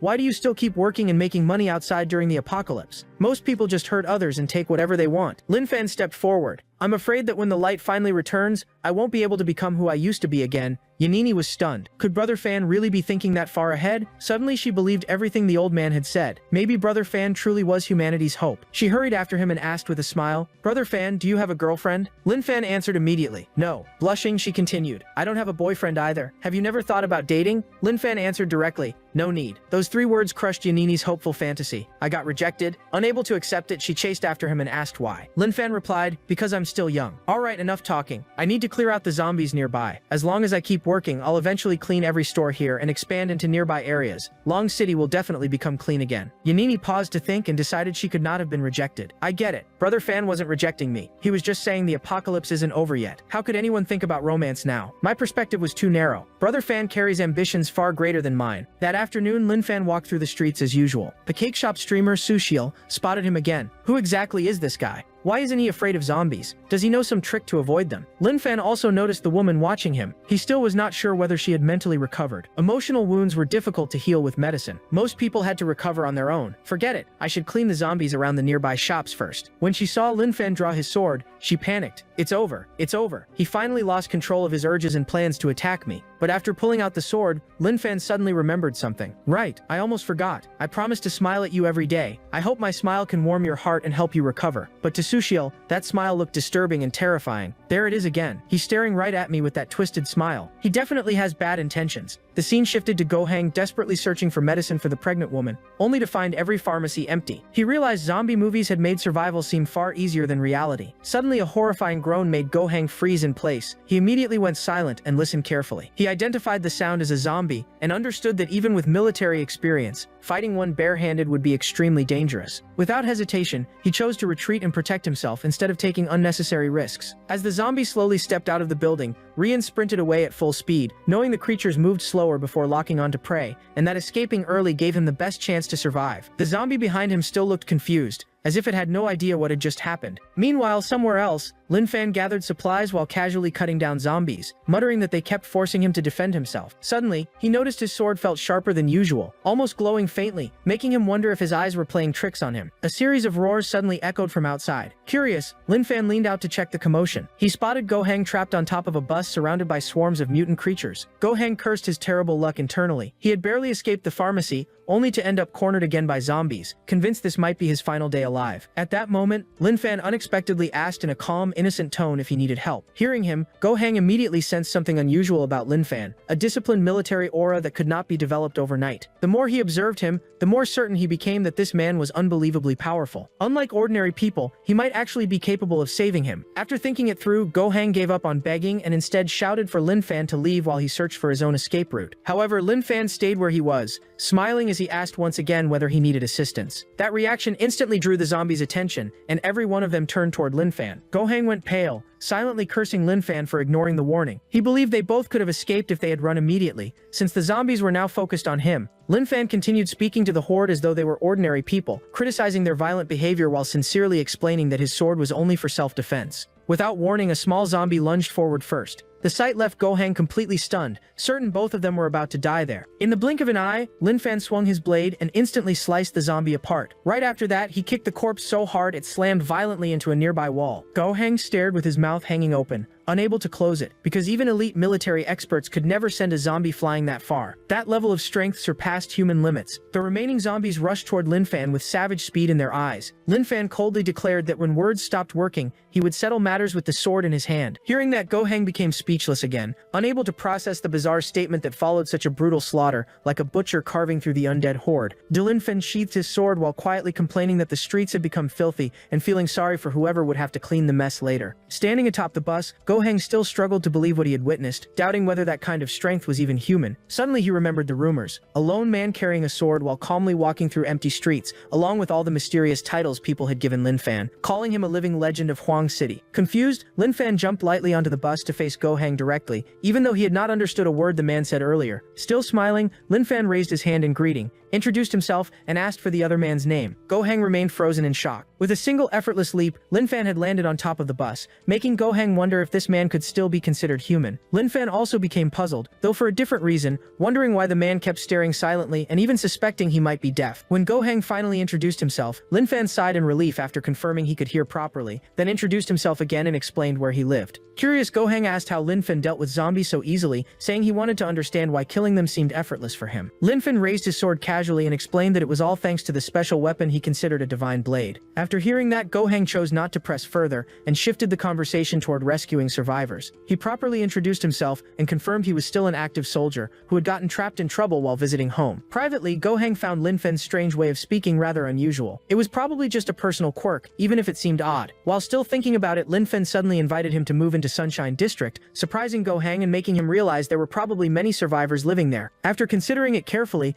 Gohang concluded that Lin Fan must have rescued many people already and showed no bad intentions, so he immediately agreed to go. He then asked for permission to return and bring the other survivors with him, and Lin Fan calmly approved the request. A short while later, Gohang returned with a pregnant woman and informed Lin Fan that they had arrived. Lin Fan asked about their relationship, and Gohang explained that Yang Hui was simply a survivor they had met during the apocalypse. Hearing that, Lin Fan hesitated before asking about her husband. Yang Hui answered coldly with a brief reply that shocked everyone. Lin Fan quietly pulled Gohang aside and asked for details in private. Gohang then explained everything that had happened while he was out searching for medicine. After Gohang left, Yang Hui encountered a well-prepared survivor group that initially appeared friendly and believed joining together would improve their odds of survival. However, once they learned Yang Hui was pregnant, the group completely changed their attitude, openly rejecting them and forcing everyone to leave. What Gohang could not accept most was that Yang Hui's husband abandoned her as well, showing no concern for his pregnant wife. When Gohang returned, Yang Hui had already been left behind alone. Gohang looked at Lin Fan anxiously and asked whether he considered pregnant women a burden. Lin Fan smiled naturally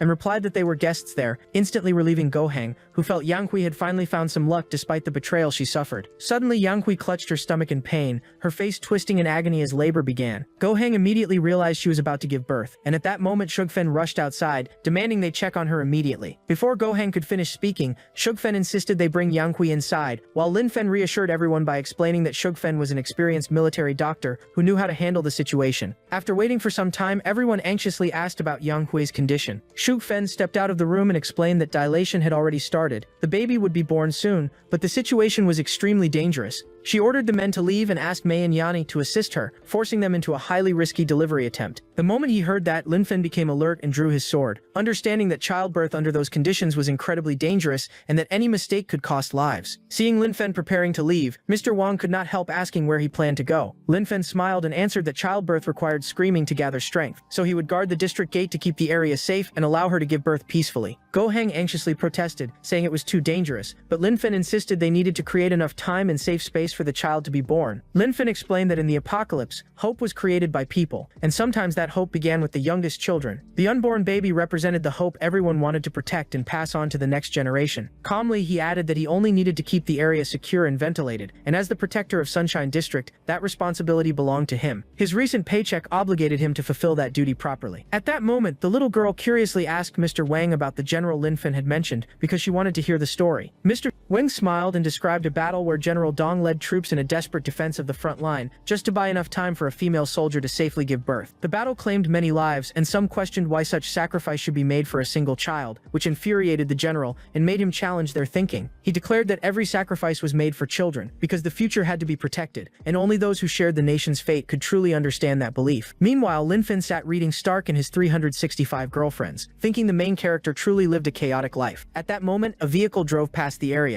The car suddenly reversed after spotting Lin Fin sitting there. The person inside lowered the window and thought he had found some lunatic sitting in the middle of the road. Goheng compared to the Polish court that the doer Kinnet. His in the political within. The man had not seen a single zombie anywhere on the street. That alone felt suspicious during the apocalypse. Meanwhile, Lin Fan was simply sitting there reading. The man asked, "What are you doing?" Lin Fan answered, "Reading." Several other people sat inside the car. After hearing his answer, they burst into laughter and mocked him like he was insane. One member of the group suggested taking over the house in front of where Lin Fan sat, but the leader decided it was too risky to leave the vehicle because zombies near the intersection could notice them. Besides, Lin Fan looked mentally unstable, which might create additional trouble. The three passengers in the back seat praised his judgment, saying he had exceptional instincts. Lin Fan then warned the group that a pregnant woman nearby was about to give birth and would probably scream loudly enough to attract zombies. The purple-haired girl inside the car grabbed her stomach and laughed. "This crazy guy is seriously making me laugh too hard." Lin Fan quietly repeated her words. "Crazy?" Lin Fan told her to show some respect. Clearly annoyed, she saw his expression and fired back. "I'm not scared of anything. Do you believe I could peel your skin off alive?" The blonde leader in the driver's seat pressed the gun against Lin Fan's face and asked, "Do you know what this is?" Lin Fan answered bluntly, "It's a gun." The leader smirked arrogantly and said,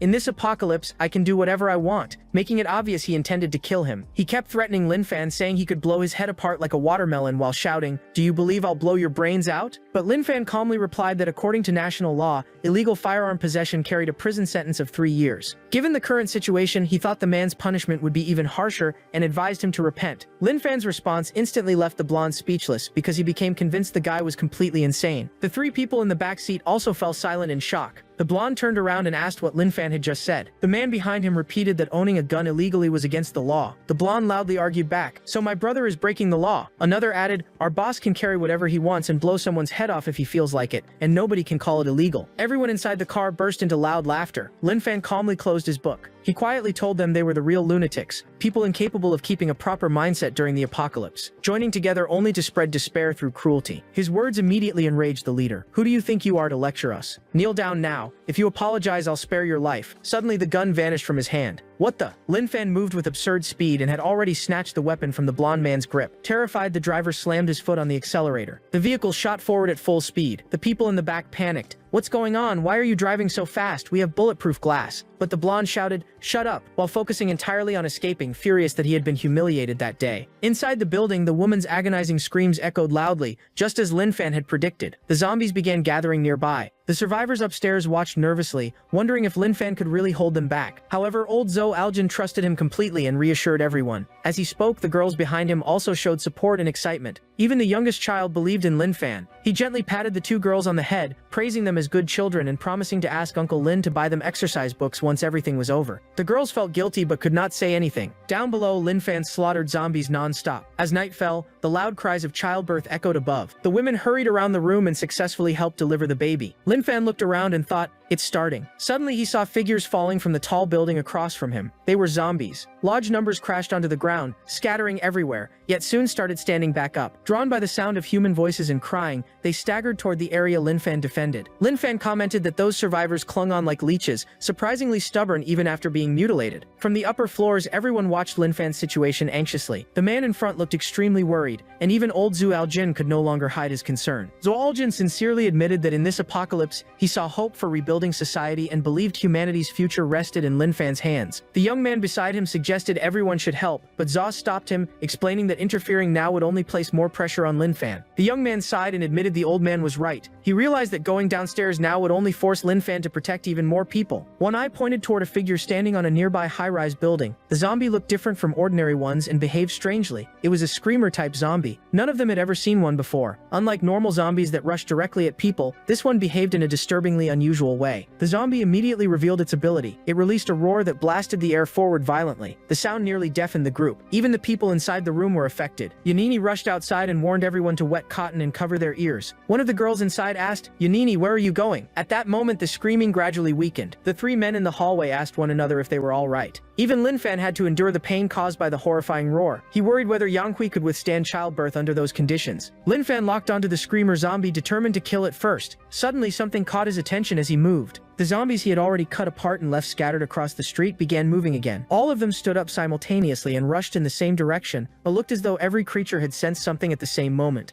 The pink-haired girl in the building looked down in terror. It was the first time she had ever seen such an enormous zombie horde. Many survivors from other buildings leaned out their windows, horrified by the nightmare unfolding below. They heard zombies emerging from alleys all across the city. Seeing the overwhelming numbers, Linfan grew concerned. He guessed the screamer zombie had summoned the horde. Nearby, the sound of a door opening echoed. Linfan slowly turned in alarm when a small hand grabbed his shirt. It was Yanini, who had somehow managed to reach him. Surprised, he asked, "Why did you come down here?" Yanini burst into tears and said she came because she was worried about him. "You idiot." Linfan looked startled as he stared at her. He gently stroked her head and explained that he had to hold this position. If he retreated, the area behind him would fall. She needed to return to Yanghui's group because Mrs. Shu still required assistance. Linfan pushed her back through the door. Yanini tried asking, "Aren't you afraid?" Facing the zombies, Linfan calmly answered, "Of course I'm afraid, but I won't stop and I won't run away." A massive zombie foot slammed violently onto the ground. A gigantic zombie with terrifying red eyes appeared nearby. The moment it spotted Linfan, it attacked immediately. The monster received a slash across its chest. Linfan's single strike split it cleanly in half. He found it somewhat strange. Linfan suspected his sword was becoming stronger as more zombies appeared. He wondered if something inside zombie bodies could strengthen weapons. At that moment, the screamer zombie unleashed another deafening attack. Its terrifying roar sent the zombies in the streets into a frenzy, as though they were being controlled. Linfan gripped his sword tightly as exhaustion began overtaking him against the endless waves of zombies. One wave after another was simply too exhausting. Eventually, the horde forced him back against the gate. Watching from above, Hankai started trembling as he saw Linfan being cornered. Inside the building, a father held his two daughters tightly while feeling powerless, thinking they should have been studying and growing up safely in a happy environment. Instead, the current reality was far too cruel for them. Yang, standing upstairs, silently watched Linfan fighting and felt as though he were watching a scene straight out of a movie. His hands and legs shook uncontrollably. He had once thought that if a zombie apocalypse ever reached this level, suicide might be the better option. He stared downward uneasily, wondering whether the world still had any hope left. Old Zhou Al-Jin approached him. "Hope. Of course there's still hope. Don't be so pessimistic." He continued speaking. "Think carefully. Look at the people down there." Linfan stood alone, carrying humanity's hope on his shoulders and forcing himself to keep fighting to save the world. Meanwhile, the people above only knew despair. "If Linfan heard you talking like that, what would he think?" Zugul asked, patting the young man's shoulder. "You only get one life. If you spend it fighting for hope, then even death is worth it." The young man regained his determination. Holding his two daughters, the father looked at Zugul Ask. He silently swore that without Linfan, Wang Zugul Askin would still be the irreplaceable pillar of the group. Mr. Wang thought to himself that as the eldest there, he could not show fear, and had to keep everyone calm. Below them, Linfan fought with everything he had, cutting down every zombie in sight. One lunged at his legs. Linfan slammed its head into the pavement. Despite the endless attacks, he still believed he could survive the horde. While fighting, he wondered how many people inside the Huang facility had not yet turned. Spinning around, he unleashed a sweeping slash that tore through nearby zombies. Then someone shouted Linfo's name loudly. It was Gohang, encouraged earlier by Wang Zhonggo. He forced his way toward Linfo to warn him that the screamer zombie had attracted a massive horde. Linfo swung his blade and knocked several zombies away at once. "I know. Get back inside immediately." The young man retreated, believing that was the most he could do and that the rest now depended on Linfo's. Linfo began hearing something that sounded like countless voices roaring in the distance. Ignoring the pain, he cut through another wave of zombies. Thanks to the warning, he finally understood the situation. Linfo leaped high into the air, already deciding his next move. Moments later, he sprinted across rooftops until he located the screamer zombie. Using a zombie's arm as support, he launched himself downward. Then he glared at the screamer in disgust. "This is all your fault." Linfin shot forward like lightning, aiming his sword directly at the screamer to finish it off. The zombie panicked and tried to flee. Linfin attacked without hesitation. "You think you can escape?" He hurled his sword straight through the screamer's torso, splitting it apart as it tried to run away. System notification. Screamer zombie eliminated. 3 points awarded. The door suddenly opened. Henkai rushed outside excitedly to announce that the baby had been born. It was a boy, but his expression quickly changed when he saw Lin Fan. The MC was in terrible condition. Even after slaughtering the zombies, he was still delirious. Swinging his sword wildly, Lin Fan kept mumbling, "I can't fall back. Don't let the zombies inside." Another man ran over, grabbed his hand and cried while telling him it was over. "All the zombies are dead." Lin Fan smiled weakly. "That's good." As soon as he said those words, he collapsed unconscious. When he woke up, the first thing Lin Fan noticed was his feet soaking in a basin of warm water. Yanini was cleaning him and helping wash his body. Afraid he might misunderstand, Yanini hurriedly explained that she was only helping him bathe. Nothing else happened. Lin Fan smiled softly. "It's fine, I understand. Go outside so I can change clothes." Embarrassed, Yanini shyly walked out with a bright red face but slipped while leaving. She fell directly into the basin, landing in the water beside Lin Fan, while trying to avoid embarrassing herself. She immediately insisted again that it had been an accident. Outside, Hankai peeked toward the bathroom to see what was happening. Everyone assumed Lin Fan and Yanini were enjoying themselves together. Old Zhu joked about youthful energy while the father covered the little girl's ears to shield her from the noise. A while later, Lin Fan visited Yanggui's room after the birth. Everyone asked about his condition, but Lin Fan said he did not feel tired at all. In fact, he felt stronger than ever. The system showed that Lin Fan's strength had reached 605, a completely superhuman level. Everyone looked at Yanini with teasing smiles, thinking they should ask her how strong Lin Fan really was, while she blushed without knowing what to say. Old Zhu Aljin cleared his throat several times and told Lin Fan to go see the newborn baby. Lin Fan asked the woman if she had chosen a name yet. Since she had just given birth, she still had not decided on one. Madame Zhu explained that Yang Hui wanted her to pick the name, but she had not chosen yet because a name stays with a child forever, so it was an important decision. Lin Fan nodded. "Madame Zhu, you're right." Yan Hui smiled. "Then I'll try to think of one." After a moment of thought, she looked at the baby and said they had not settled on a full name yet, but for now they could call him Juju. Go Hang thought Yan Hui still cared about the man who abandoned her. He did not know what to say, but he imagined she must still be hurting deeply inside. A little girl ran up to Lin Fan to brag that neither she nor her sister had been scared the day before, and that old Mr. Wang had even promised to buy her new clothes. Fifi stood behind her awkwardly, wondering why homework was suddenly being mentioned, and sensing something terrible was coming. Lin Fan immediately patted the girl's head and promised he would definitely buy the workbooks for her. The little girl happily turned to Fifi. "Uncle Lin Fan promised to buy us homework books. Aren't you happy?" Fifi thought to herself, "No, I'm not. Ting Ting has suffered enough already. Please stop." Noticing Fifi's expression, Ting Ting suddenly stopped smiling. "Hey, what's wrong with you?" Unable to hold back anymore, Fifi burst into tears. "Ting Ting, now I want to sing a song for you." Sniffling, she began singing. "Listen while I say thank you. Your heart is warm and innocent." Ting Ting had no idea what was happening, but old Zhou Ayun smiled as he watched the two girls. "Look how happy they are," Lin Fan added. "Yeah,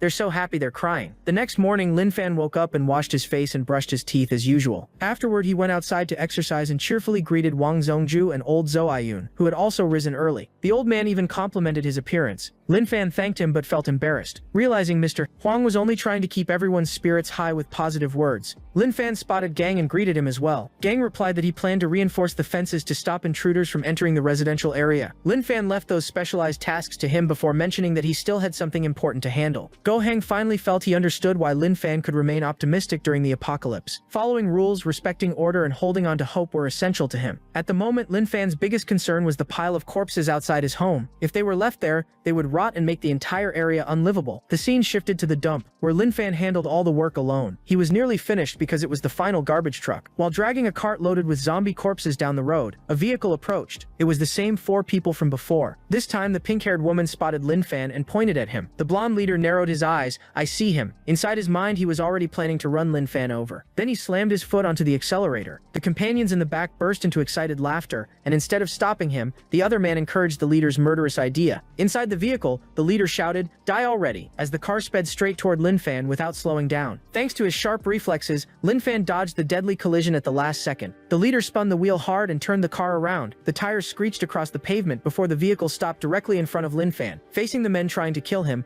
Lin Fan calmly pulled the sword from his back. The leader screamed like a madman, "I'm going to kill you right here." When the car charged again, Lin Fan did not move aside. He stood still and raised his sword high. The moment the vehicle reached him, Lin Fan brought the blade down in a devastating vertical strike that split the car in half, leaving everyone inside horrified. The blonde leader was speechless. He had never imagined Lin Fan possessed such terrifying strength. At the same time, the half of the car holding the leader began breaking apart. Lin Fan looked at his sword and became convinced his earlier theory was correct. Both his body and the sword had grown stronger. Although he still did not know why, the vehicle had been cleanly sliced apart and collapsed onto the road. The leader crawled out covered in scratches. He stood up fearlessly, cursed at Lin Fan, called him insane, and threatened to crush his skull for daring to touch him. Lin Fan asked coldly, "Aren't you the crazy one here? We don't even know each other. Why are you trying to hurt me?" The leader irrationally answered that he could kill whoever he wanted and demanded to know who gave Lin Fan permission to destroy his car. The other two members crawled out in confusion. "What happened?" He snapped back angrily. "How would I know?" Seeing his behavior, Lin Fan could only sigh, realizing the man was nothing more than a loudmouth hothead. Then Lin Fan said something that made everyone freeze. Pointing at the group, he declared, "Fine. If you break the law, then you must accept the consequences. Come with me to the police station." The leader tried to rush forward and punch Lin Fan, but the pink-haired woman quickly grabbed him. He shoved her away and spat at her. "Move aside, filthy woman." Then he clenched his fist and charged at Lin Fan. Lin Fan thought he had never met anyone so unreasonable. He's the kind of person who tramples over others, isn't he? Lin Fan only needed a light block to stop the punch completely. "You talk too much about killing people. You don't have that kind of power," Lin Fan replied. Then with one hand he slammed the blonde man onto the ground hard enough to shake his back. Soon after, Lin Fan tied up the entire group. Their faces were bruised as he dragged them toward an unknown destination. Lin Fan returned to hauling zombie corpses and calmly said, "I'm taking you to the police station." The pink-haired woman nervously repeated, "The police station." The blonde man's two followers suddenly changed their tone with Lin Fan. "It's the apocalypse. Why take us there? We'll do anything. Please let us stay with you." Lin Fan answered coldly. The woman thought to herself, "At times like this, who needs men? Idiots. Watch how it's done." When sweet talk failed, she switched to seduction, using her looks to tempt Lin Fan while bragging about her many talents, but Lin Fan immediately rejected her. In a distant room, someone watched Lin Fan from behind a curtain. It was the pink-haired girl from the nearby apartment. She saw Lin Fan outside, and once again he turned toward her with that strange expression. The look frightened her, and she quickly shut the curtain, convinced he was a pervert, and having no idea what was inside the garbage cart he dragged around. She could not understand how he walked outside without fear. Down below, Lin Fan sighed, thinking she still refused to accept the apocalypse. Since he could not help her, he decided to leave her alone. The scene shifted to the police station. Lin Fan brought the group there. He explained that he had delivered people there before and hoped these ones would also receive proper discipline. The pink-haired woman stayed close to Lin Fan and asked, "Boss, what are you going to do?" Without turning back, Lin Fan walked away and said, "Goodbye. I hope you change your lives and start over." She immediately broke down crying in panic and despair. "What are we supposed to do now?" At that moment, several glowing red eyes appeared in the darkness inside the station. The zombie officers smelled human flesh and began crawling out, moving toward the garbage truck. The next morning, Brother Han woke up early and stepped outside. Only then did he realize Lin Fan had left the previous day and still had not returned. He wondered whether something had happened to him. As soon as he finished speaking, the door opened. Lin Fan appeared waving cheerfully. Then Lin Fan explained the problem. Yesterday he had cleaned up the zombie corpses, but blood was still covering the streets. He needed someone who could drive and wash everything because he did not know how to drive. At first the young man agreed, but then suddenly remembered something. "Wait a second." Brother Han looked at him in surprise. "You said you can't drive, so how did you bring the vehicle back?" Lin Fan immediately demonstrated. By himself he lifted the front of the vehicle and dragged it effortlessly, leaving the young man speechless. Upstairs, the old man also spotted Lin Fan and Brother Han below and joked, "Why not bring a truck that plays music? Songs about mothers are the best. A water truck should play music that matches." Madame Chu watched her husband acting childish, walked over, and scolded him. "You're unbelievable. You never act serious." Sometime later, Brother Han and Lin Fan were driving the vehicle together. Lin Fan suggested cleaning another area since they had already finished there. Then the young man became serious, and suddenly asked, "Let me ask you something. Have you thought about what you'll do in the future?" He remembered the old man saying Lin Fan was a good person, and that his behavior during the apocalypse represented hope that society could return to normal. He was not crazy at all. Even so, the young man still could not fully understand Lin Fan's true personality. After hearing the question, Lin Fan looked toward the horizon and replied, "Before this, I was an ignored interior designer. But now I'm different. I'm a protector, and I can do many things." But what the young man truly wanted to know was how far Lin Fan intended to go with his current power. He told Lin Fan that now he could take anything he wanted. Lin Fan corrected him immediately. "Han, you're a soldier, but your thinking is wrong. If you want something, earn it with your own hands. Don't steal from others." Lin Fan's blunt words left him embarrassed. Then Lin Fan concluded, "I want to fight through my own efforts, not use the apocalypse to take advantage of people." Suddenly, Lin Fan noticed something strange following the vehicle, and told him to stop. A massive brute-type zombie appeared. Lin Fan got out to observe it while Gohang warned him from inside the vehicle to be careful. As he drew his sword, Lin Fan thought, "Another evolved type, they're appearing more and more often." Suddenly, the giant zombie leaped forward and attacked Lin Fan first. The scene shifted to a desert base where someone shouted, "Stop him! Don't let him destroy this place." A gigantic zombie was violently destroying the base's resources.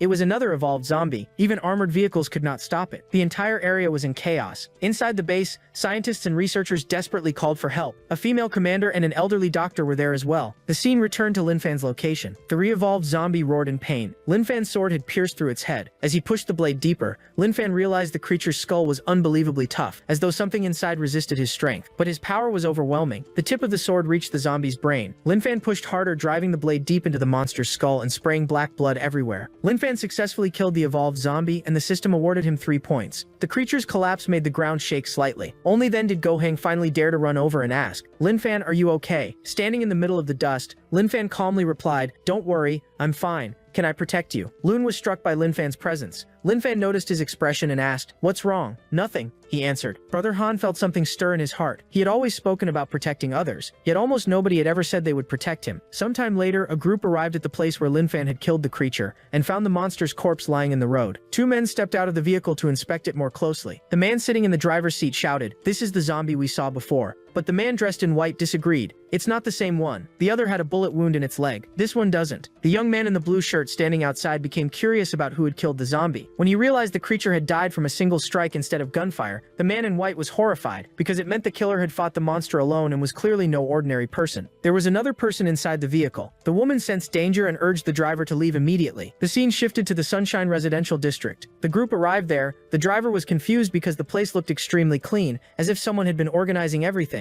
Pointing ahead, he said, "Look at that building entrance. It's been repaired, which means someone lives there." But the woman remained highly cautious. "Forget it. Contacting strangers during the apocalypse is dangerous." The young man in blue remembered a desperate boy he had once encountered who had nearly stabbed him to death. In room 74 of Sunshine District, someone knocked on the door. Alert and holding a knife, Linfan opened it and asked, "Little Yan, do you need something?" When Yanni entered, Linfan could not help noticing that since moving there, she had become brighter and prettier, and even her clothes left him speechless. Yanni immediately wanted to come inside. Linfan happily opened the door for her, and mentioned she was only the second woman to ever enter his apartment. Yanni immediately became bothered. "What? Another woman has already been here?" She demanded to know who it was. Still holding the knife, Linfan answered strangely, "Oh, it was my neighbor, but I already cut her to death with this knife." Yanni froze at those words, her voice trembling. "Linfan, you're really funny. If it were me, I would have run in every direction." Linfan awkwardly scratched his head. Some things did not need explaining. If she thought it was a joke, then fine. Still nervous, Yanini said, "Linfan, maybe you should put the knife down and say you're cooking instead." Yanini sighed in relief, thinking she had overreacted and that he was probably joking. Linfan set the knife aside and asked why she came. Yanini sat down awkwardly and admitted the real reason. She wanted him to buy some supplies because her relatives were coming. What she actually meant was that her period was about to start. Linfan looked surprised. Her relatives were coming. Her relatives? He thought she was lucky to still have family arriving alive during the apocalypse. "I'll buy plenty of things and prepare a feast for them." Not understanding feminine expressions, Linfan tilted his head while Yanini waved her hands in embarrassment. "No, not like that. There are too many zombies outside. Could you buy sanitary pads for me?" Only after she explained clearly did Linfan finally understand, nodding awkwardly. Yanini had no choice but to ask him for help. Linfan happily agreed. "Of course,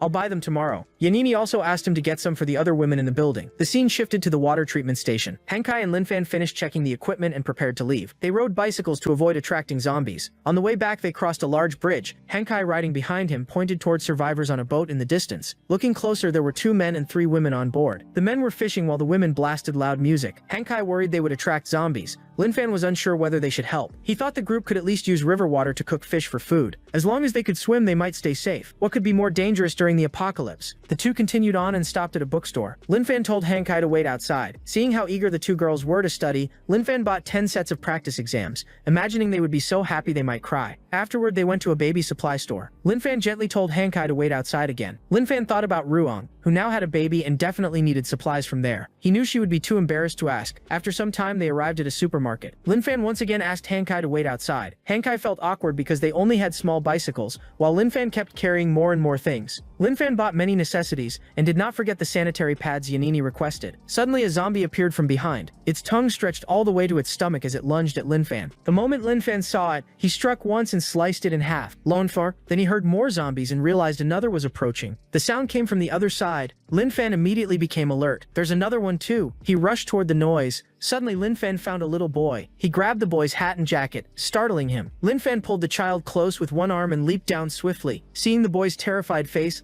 Lin Fan reassured him. Don't be afraid, I'm human. At that moment, zombies smashed through the doors and stormed inside. The supermarket was instantly flooded with zombies. People panicked and ran while the boy thought Lin Fan was crazy for facing them in such a dangerous situation. As he fled, the boy looked back in confusion. Normally, people ran desperately from zombies. What was happening? That man was actually fighting them. Lin Fan moved quickly, striking repeatedly until the zombies ahead were hacked apart and scattered across the floor. The boy stared in horror at Lin Fan's actions and silently stepped back. Soon, Lin Fan wiped out the horde. He approached the boy and asked what he was doing there. Thinking how unbelievable it was for a child to survive the apocalypse, the boy answered nervously, I came to get food. Lin Fan asked, Are you alone? The boy lowered his head and politely replied, Yes, thank you. I'll go back home now. As the child was about to leave, Lin Fan called out to him, Wait. Lin Fan found it strange that a boy could safely reach a supermarket during times this dangerous, and the child still seemed wary of him. Seeing the boy's miserable condition, Lin Fan suggested taking him home, though the child did not answer. After a while, the two traveled together to the boy's house, and Lin Fan learned his name was Gu Zhang. Hearing the name, Lin Fan remembered a man named Gu whom he had killed and disposed of earlier. He asked the boy if he knew what kind of work Lin Fan did. Before the child could answer, Lin Fan said, I'm a security guard and also a real estate agent. He asked whether the boy lived with his grandfather, and the child politely confirmed that he did. When they arrived at the small house, the boy shouted, Grandpa, I'm home. Inside the tiny room, the boy's grandfather was paralyzed in both legs. The child happily explained that he had found bread and noodles. The old man felt relieved seeing his grandson return safely and was surprised to notice another man accompanying him. When he saw Lin Fan, the old man feared he had come to steal their food, since neighbors had threatened them before and taken everything they had. Noticing the old man's suspicious look, Lin Fan explained directly that he was not a bad person. He had simply run into the boy at the supermarket and wanted to bring him home safely. Xin happily told his grandfather that Lin Fan was incredibly powerful and could wipe out every zombie. The old man felt both relieved and uneasy. So that's what happened. He looked at Lin Fan with gratitude. Young man, thank you for helping us. Lin Fan brushed it off casually. It was nothing, just a small favor. Lin Fan noticed the wall covered in the boy's certificates and praised his talent. The grandfather proudly explained that his grandson was well-behaved and earned excellent grades. Lin Fan asked about Gu Zhen's parents, and the old man revealed that the boy's father died saving a drowning person while his mother left with another man, leaving him to raise the child alone. Even so, Gu Zhen remained understanding and obedient. The grandfather became emotional and broke into tears, explaining that they had survived for years on government assistance. But after the apocalypse began, they ran out of food. That was why the boy had gone to the supermarket alone. Without Lin Fan, he might never have returned. The boy hurried over and grabbed his grandfather's hand. Grandpa, don't cry, I'm grown up now. At that moment, the old man tried to stand. Lin Fan immediately stepped forward to support him. The grandfather then begged Lin Fan to take his grandson away. He said there was no need to raise him, only to give him enough food to survive. Holding Lin Fan's hands tightly, the old man pleaded, The boy is obedient and sensible. Please take him with you. I won't come along, I'd only slow you down. The child truly looked pitiful. The old man continued crying heavily. Seeing that, the boy ran forward and pushed Lin Fan away, telling him to leave and stop worrying about them. The child refused to abandon his grandfather. Lin Fan reflected that he had rarely paid attention to people like them before. In normal times, he only noticed the brighter side of life, but those struggling just to survive deserved sympathy. After witnessing their situation, Lin Fan decided to take both the grandfather and grandson with him, assuring them that neither was a burden and that he wanted to help the vulnerable while preserving hope for a better future. He ruffled the boy's hair and told the grandfather that the child was brave and devoted despite all the hardship. Then he asked again if he was the boy's only remaining relative. Could you really endure losing the last member of your family? He added that he understood the pain of losing loved ones. Lin Fan had already experienced that kind of loss himself and did not want people who had already suffered so much to go through it again. Smiling warmly, Lin Fan said, Gu Zhang, hurry and pack your things. Put on your backpack. I'm taking both of you somewhere safe. The grandfather and grandson smiled brightly. Thank you, thank you. They happily opened the door alongside Lin Fan and stepped outside, only to find someone already waiting there. As soon as he saw them, the man warned, Where are you going? It's dangerous out on the streets. Gu Zhang pointed at him and said, Sir, that's the man who stole our food before. The old man explained, His name is Kanangi. He's unemployed and survives by stealing. One time he came asking for rice. Zhang opened the door out of pity, but Khan stole everything. The grandfather angrily added that the man had even beaten them that day. But since one was an elderly cripple and the other only a child, they could not fight back. Gu Zhang bit his lip and blamed himself. It's all my fault. I wasn't strong enough to stop him. Lin Fan comforted him. It's okay. You did well. Leave the rest to me. Then Lin Fan turned toward Connie and asked directly, Hey, you stole food from an old man and a child. Aren't you ashamed? Hearing Lin Fan raise his voice, the man rolled up his sleeve to show a tattoo and declared, I didn't steal from anyone. Everything here belongs to me. I'm a gangster. Don't even think about messing with me. But Lin Fan showed no fear. He stepped forward with an intimidating expression, causing the man to instinctively retreat. What are you trying to do? The man shoved Lin Fan, but his body felt like solid steel and did not move at all. Then he grabbed an object nearby. It was a small chair, and he intended to smash it over Lin Fan's head before being attacked. Linfen threw a punch and shattered the chair in his hands. The man froze in shock. One punch had destroyed the chair. Is this guy even human? Linfen pointed toward the nearby rice bags and asked, Jung, did he steal those from your house? Jung immediately recognized them. Yes, that rice belongs to us. Linfen smiled, picked up the bag and handed it back to the grandfather and grandson. Alright, let's go. Even after being spared, Qin remained arrogant and shouted after them. You're just leaving like that? Zheng pointed at him and replied, don't be shameless. He spared you, so don't even think about attacking us from behind. Not long afterward, Linfen brought the two back to the residential area where he lived. Old Zungo and Old Zhu came out to greet them. Meanwhile, Henkai helped push the old man's wheelchair. Old Zungo admired Linfen deeply. In an apocalypse where everyone fought only for themselves, Linfen still brought home an elderly man and a child, truly seeming like the last spark of hope in the end times. Guzheng introduced his grandfather Ginjang to the others. Linfen explained how they met and why he brought them there. Old Zungo greeted them kindly. The more people, the happier the place becomes. He then asked Ginjang's age. After that, they discussed how everyone should address one another. Then Guzheng asked whether Linfen had already prepared a place for them to stay. Linfen replied that everything was ready, and that because Guzheng had difficulty moving around, he would stay on the first floor. At that moment, Yanini and the other women arrived. When Linfen saw Yanini, he pulled out a large bag full of sanitary pads in different types and proudly explained that he had carefully chosen both daytime and nighttime versions. Then Linfen bluntly gave Yanini advice about avoiding menstrual cramps. The only way to get rid of the pain and inconvenience is by getting pregnant. Yanini immediately turned red as a tomato and thought, does Linfen want a child with me? She started imagining things, covered her face in embarrassment and ran away. Ah, Linfen, why are you walking so fast? I'm not even ready yet. Once again, Linfen's careless words caused her imagination to spiral. Afterward, Linfen handed 2 bags to Sister Lo and thanked her for taking care of the kitchen. He explained that he bought supplies for her and also sent several boxes to Ruyan and the baby. Madame Shu looked pleased and joked that Linfen was so considerate any woman would be lucky to marry him. Linfen replied that, considering his current situation, nobody would dare choose him as a husband. Remembering he still had more things to hand out, Linfen pulled out several exercise workbooks and happily gave them to Ting and Feifei. Ting accepted the books joyfully with a bright smile. Feifei reacted completely differently. Inside, she was speechless, but she did not dare complain. Linfen told her that if she behaved well, he would continue buying more study materials for her. Feifei clutched the workbook and swallowed her tears, silently crying inside. Tinging, we're siblings. Please stop loving school so much. After that, Linfen entrusted Guzheng to Madame Shu's care, explaining that the boy was obedient and studious, and asking her to teach him more. The many academic award certificates hanging on the boy's wall made Fifi feel even more devastated. Having one studious girl around was already bad enough, and now Linfen had brought another top student home. And that's where the story ends for now. If you enjoyed it, leave a like, subscribe to the channel, and turn on notifications so you don't miss any videos. While waiting for the next upload, check out the video on your screen. It's really good too. That's all for now, and of course I'll see you in the next video.